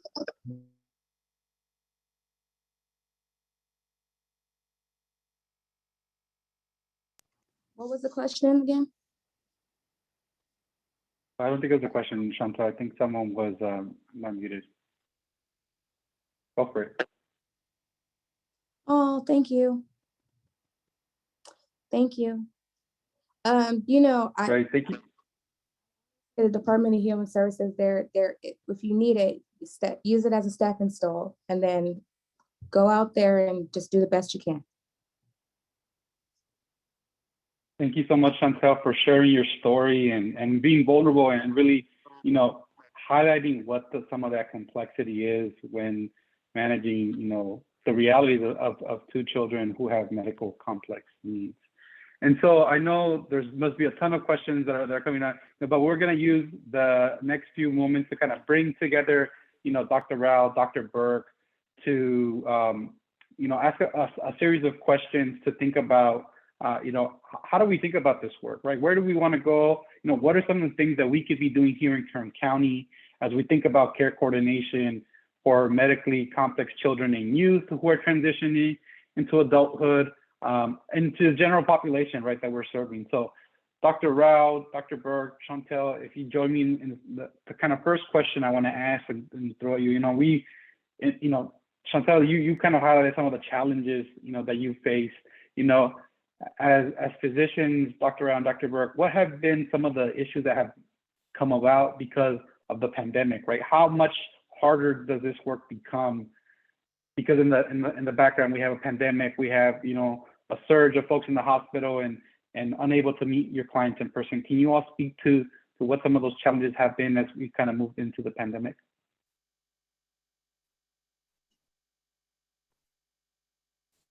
Would you like me to start? Go for it, Dr. Rao. Okay, so from the parents' perspective, from the family's perspective, the population we serve is already stressed financially with their SDH needs, and that has gotten worse. In terms of the patients, I agree with Chantal that the education suffered quite a bit. A lot of kids with profound delays, they need that one-on-one, they need that socialization, and virtual instruction in those situations is not optimal. I also find that the healthcare, the workforce is shrinking. And I believe this is throughout the United States. I think that there's a fair amount of fatigue in the workforce. A lot of people are leaving, taking breaks, which makes it difficult for the rest to take on. So a lot of authorizations and services, there's a big backlog right now. It's taking longer for folks to catch up on their work.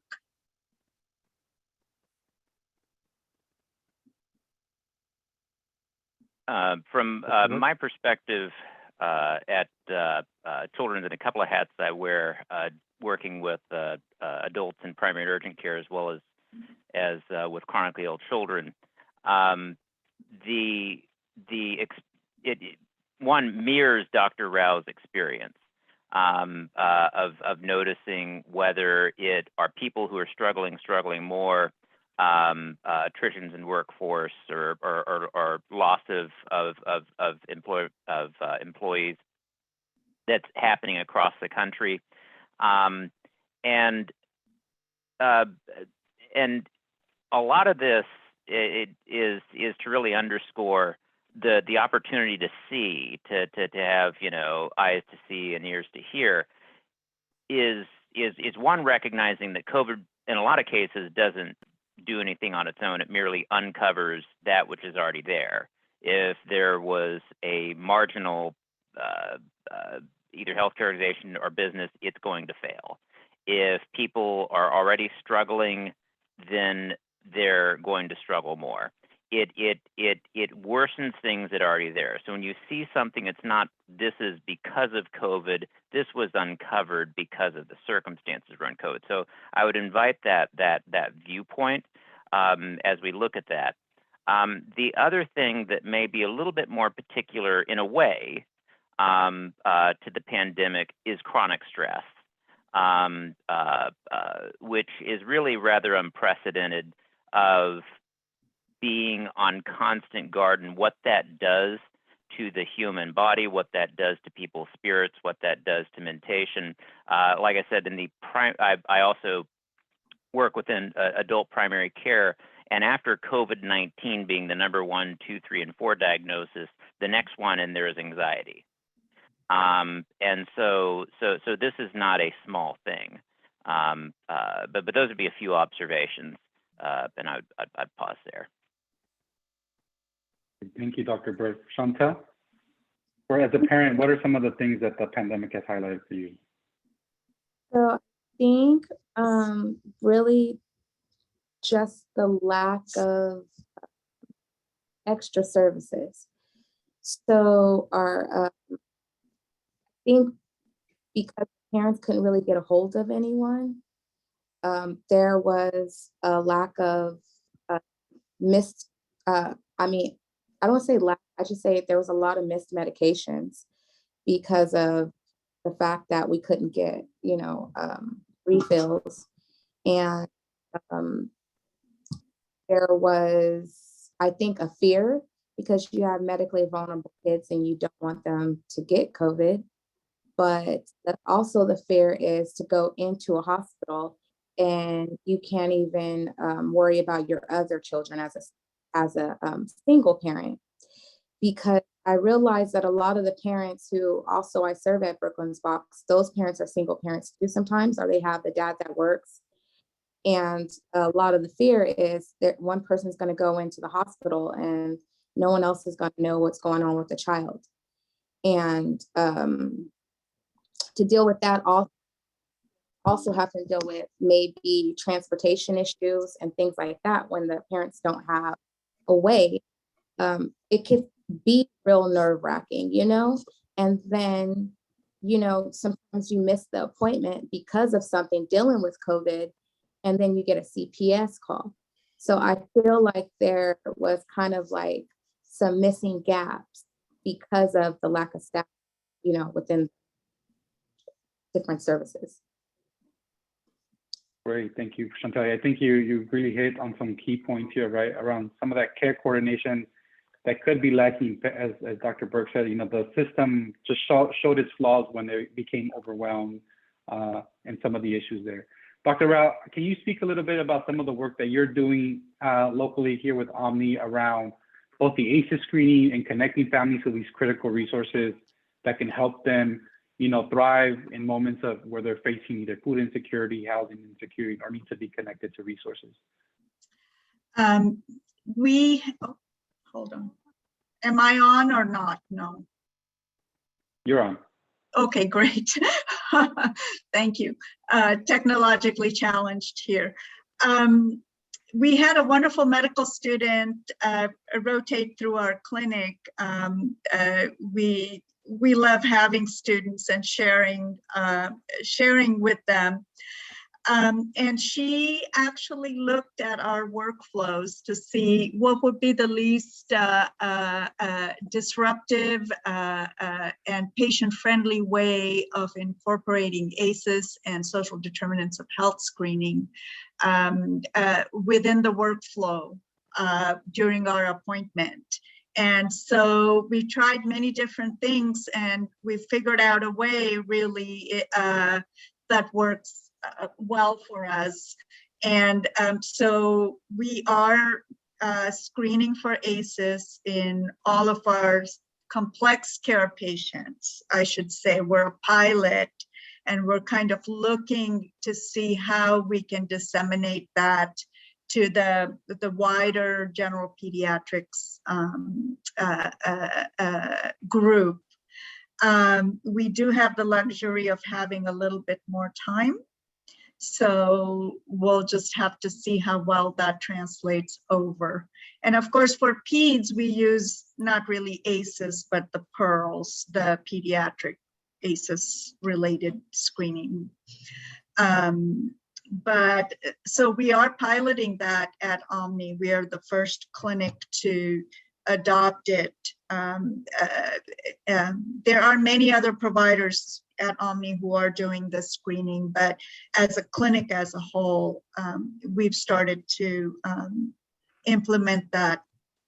In terms of SDH screening, it's really, that's something we've really gotten into.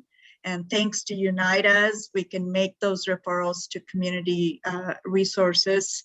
And there's a huge need: food, housing, utilities, SSI, disability benefits, you name it. There's a need, and it's great to have that platform to, in a way that functions as a virtual care coordinator. It kind of helps us do some of that coordination and linkage. We don't have a care coordinator. We're just it's me and a couple of MAs and a receptionist. So it gives us that opportunity to link our families to resources. Thank you.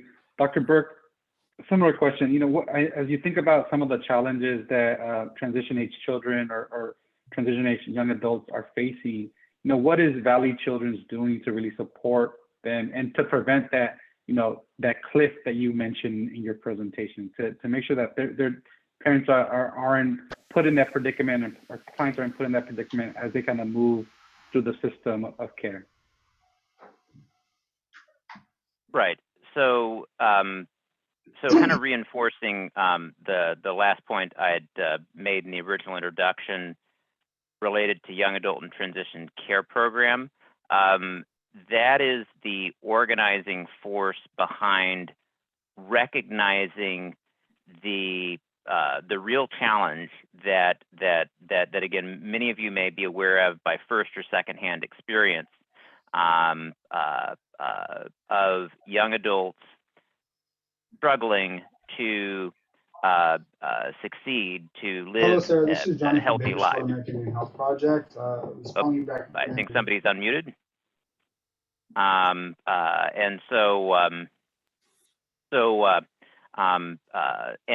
so related to the issue of that social compact cliff. So it's one of those deals where we know we can't fix a systematic problem, but we have to at least to be able to prepare and have clear eyes towards that.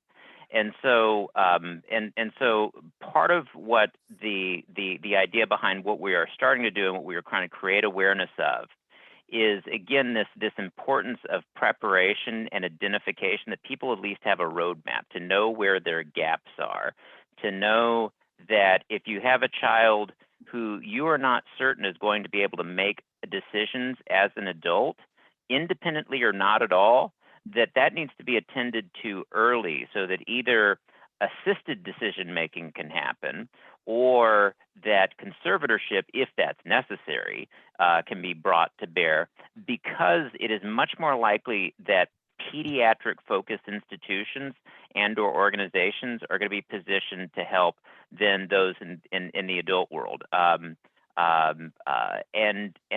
that is not a small thing. So what we are beginning to do is identify those processes and partnerships, and if you will, kind of organization to go there. This is all very at kind of an early stage. To answer the overall recognition that preparation is important. I'll give you a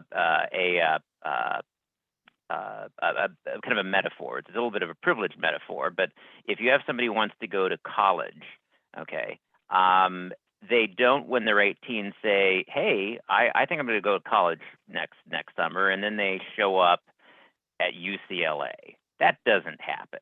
Arguably, that began when they were 5 and were given or had the ability to move forward, or had the resources to develop as a child, then had the ability to, or the resources, connections to be able to prepare to go to college. And by the time they're a senior in high school, it's almost, if you will, kind of a foregone conclusion. And if there's not either the local family and or community or structural supports to make that happen, college doesn't happen. And the same thing can be said with healthcare, except it's very much the metaphor is close in, except the difference is and why this is not an exaggeration. The difference is the worst that can happen if you don't go to college or can't grow up is you end up on the couch in your parents' house, so to speak. But we're looking, not to exaggerate, at people who the worst that can happen is they end up in a body bag. They get injured, or they die early, and that's literally seen. And so that's why the stakes are very high when it comes to making preparation. So again, a little general remarks there, and I can get into any specifics, but it's a very broad, as I believe the three of us have mentioned, kind of notion here. Hector, this is Mark. one of the things that we talked about when we organized this fireside chat was, well, where do we go from here? And the fact that we have the three of you presenting today, giving us the three sides of this issue, is really illuminating and enlightening. But I also see some very strong, very positive people who don't stop working on this issue. And that's what we've been doing over the last many, many months with our ACEs Aware grant, is uncovering, peeling back that onion in terms of what adverse childhood experiences are and where they can take a person. But we've also come up with some solutions like the Kern Connected Community Network, taking advantage of technology to really bolster that communication link among our providers. And we have well over 100 services that want to be of service. I can see this, if you travel, you might use Expedia or Kayak. Well, I can see this like being the Expedia of healthcare. Providing ways for providers to connect with the services that their patients need, and that the patients, the families, can access on their own, because Kern Connected Community Network allows for self-referral. So what the point I'm trying to make is, I think we want to continue the work that we've been doing. We want these kinds of fireside chats and trainings and get-togethers to grow as we continue to peel back the issues and look for solutions. We used to talk a lot about transportation, and we still do, but our transportation problems went way down after Valley Children's opened up its huge clinic in town. That's one example of advocacy working, and that's the work that we want to continue going. So I know we only have a few minutes, but I'd like you guys to kind of talk about that as you see the future. Where are the bright spots? And what are your recommendations for improving on some of these conditions or issues that you've shared with us? I think the one bright spot is using telehealth, telemedicine appointments, making it more accessible and relaxing those confidentiality rules a bit, so more people can provide that service. I would say, I would hope that as providers on the same team, and with the team, I mean like school nurses, schools, regional center, and others who are involved in the child's care, that it would be easier for us to talk to each other and exchange information. I just had a conversation with a parent. The school person was right next to them, but I couldn't talk to them directly. I had to talk to them through the parent. And I mean, schools will not talk to you without having, without jumping through a lot of hoops. So I hope that that's something that's a little bit more relaxed for the greater good.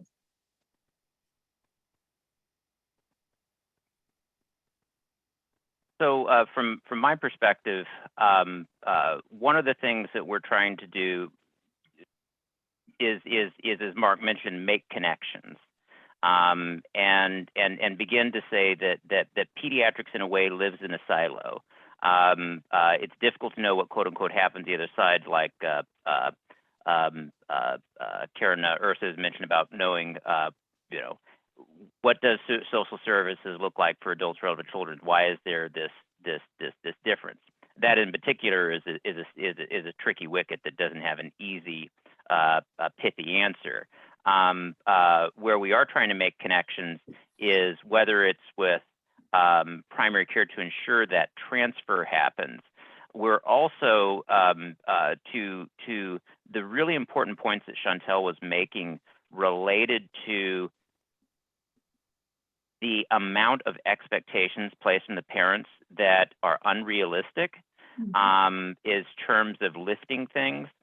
we are engaging with managed Medi-Cal providers in particular to suggest that the current, if you will, kind of client-focused model of case management alone, very important, is in a way insufficient because it presumes that they have the bandwidth, the healthcare literacy, the self-agency, and personal organization to be able to recognize when they need help, what they can offer, and that really should come directly and ideally embedded within high needs and high cost clinics.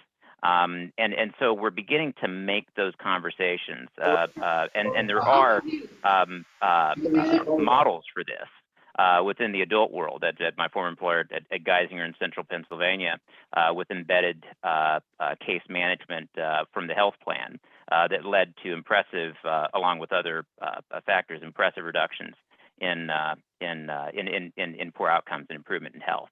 So there is a positive way forward here that we start to make, but that's one important one that I felt like should be called out. Thank you. I have another comment about this. Is in medically complex children, unlike in adults, there's, I think, is that you have the CCS versus Medi-Cal versus managed Medicare versus regional center as the last payer of last resort.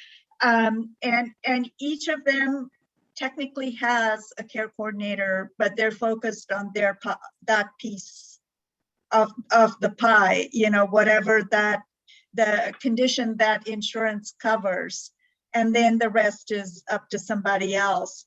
So in a way, there's multiple care coordinators that I see in each specialty clinic. There's a social worker, there's care coordinators at many different agencies, but there's not one central person who's looking at the big picture. I wanted to say,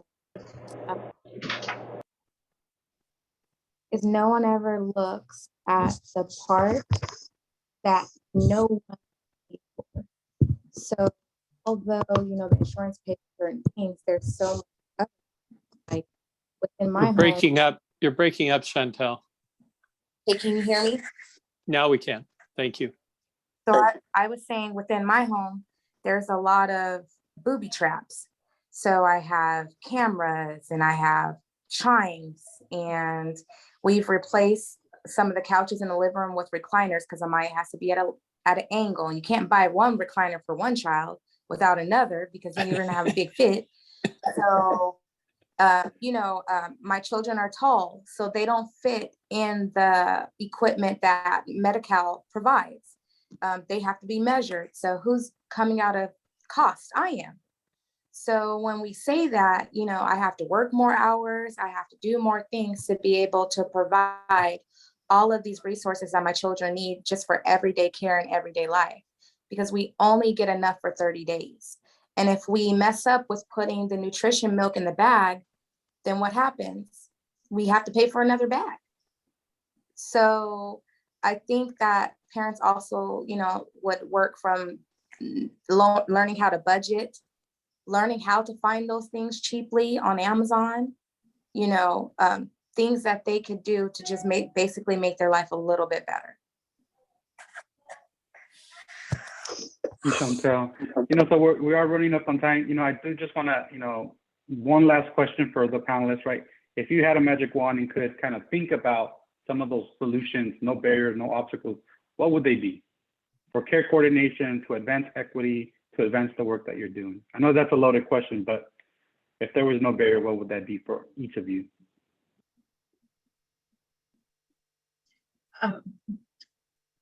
For me, it would be one care team, primary care, dental, LCSW care coordination type person, and behavioral health.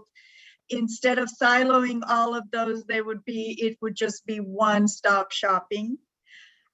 Insurance-wise, I'm not quite sure how this works with CCS and non-CCS and who pays for what. It really needs, that distinction needs to go away. that would be ideal for me. And to have a primary care centered a care coordination that's accessible to the family. And that way we can support our subspecialist colleagues in doing what they do best. Yeah, I'd like to underscore that. So that can hopefully be for us all here sharing today, a strong message that alignment matters. The more chefs you put in a kitchen, the more challenging it is. So I can personally not only kind of speak for the wish of the magic wand, as Hector put it, but also speak from experience in other contexts. Is once you start to align disparate organization, whether we're trying to solve homelessness or have a more integrated healthcare delivery, things begin to happen. So for all the different well-intentioned individuals that are around, the work, the hard work of getting on the same page is about the most important thing I could recommend as far as convening. Otherwise, where it hits the patient, where it hits individual like Chantel, and she can speak, please, speak from your experience, it becomes like 100 things hitting you all at once, nobody on the same page, everybody well-intentioned.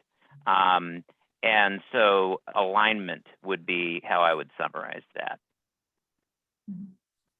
Great, thank you, Dr. Burke. Chantel, you have the last word. So totally agree with the alignment part of it, because alignment would pretty much bring everyone into the conversation.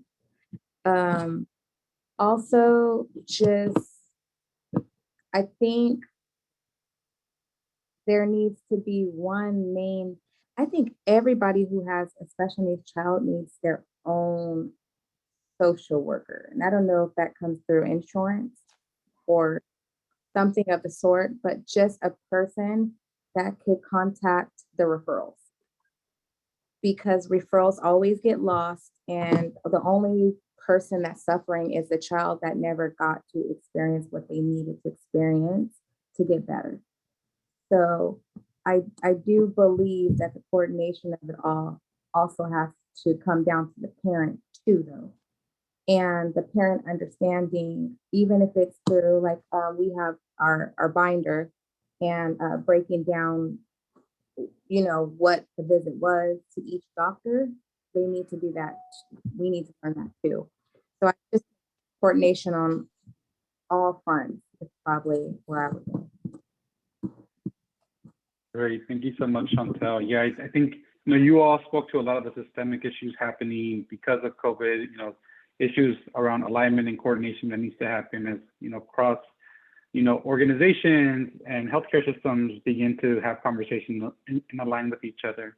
And so I truly appreciate Dr. Rao, Dr. Burke, and Chantel for your time, dedication, efforts to really, move the needle on this work and really support some of our most vulnerable populations across Kern County, across your service area that you're supporting.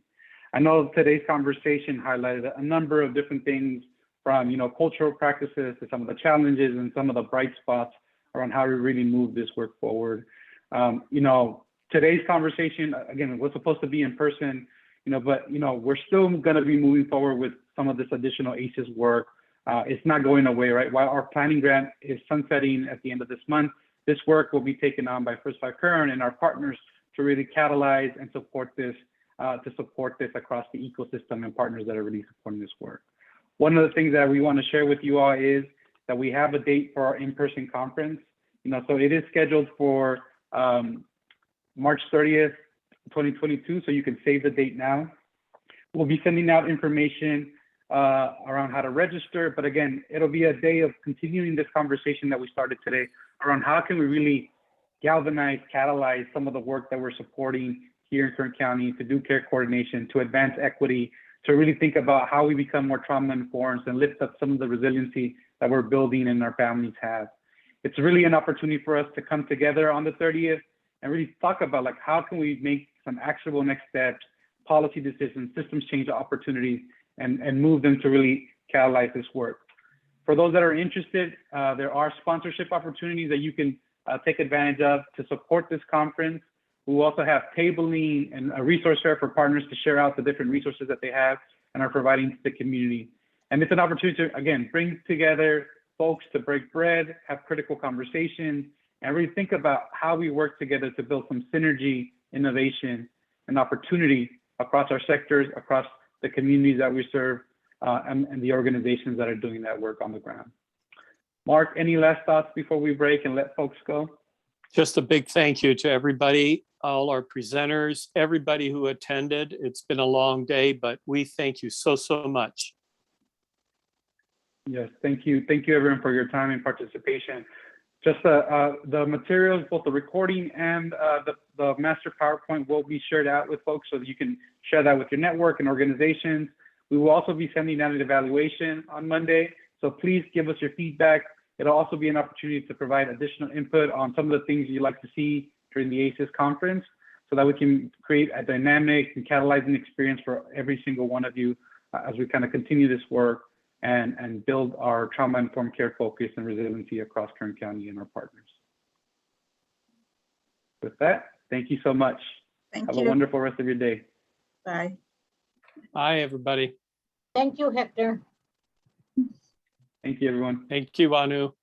Bye. See ya.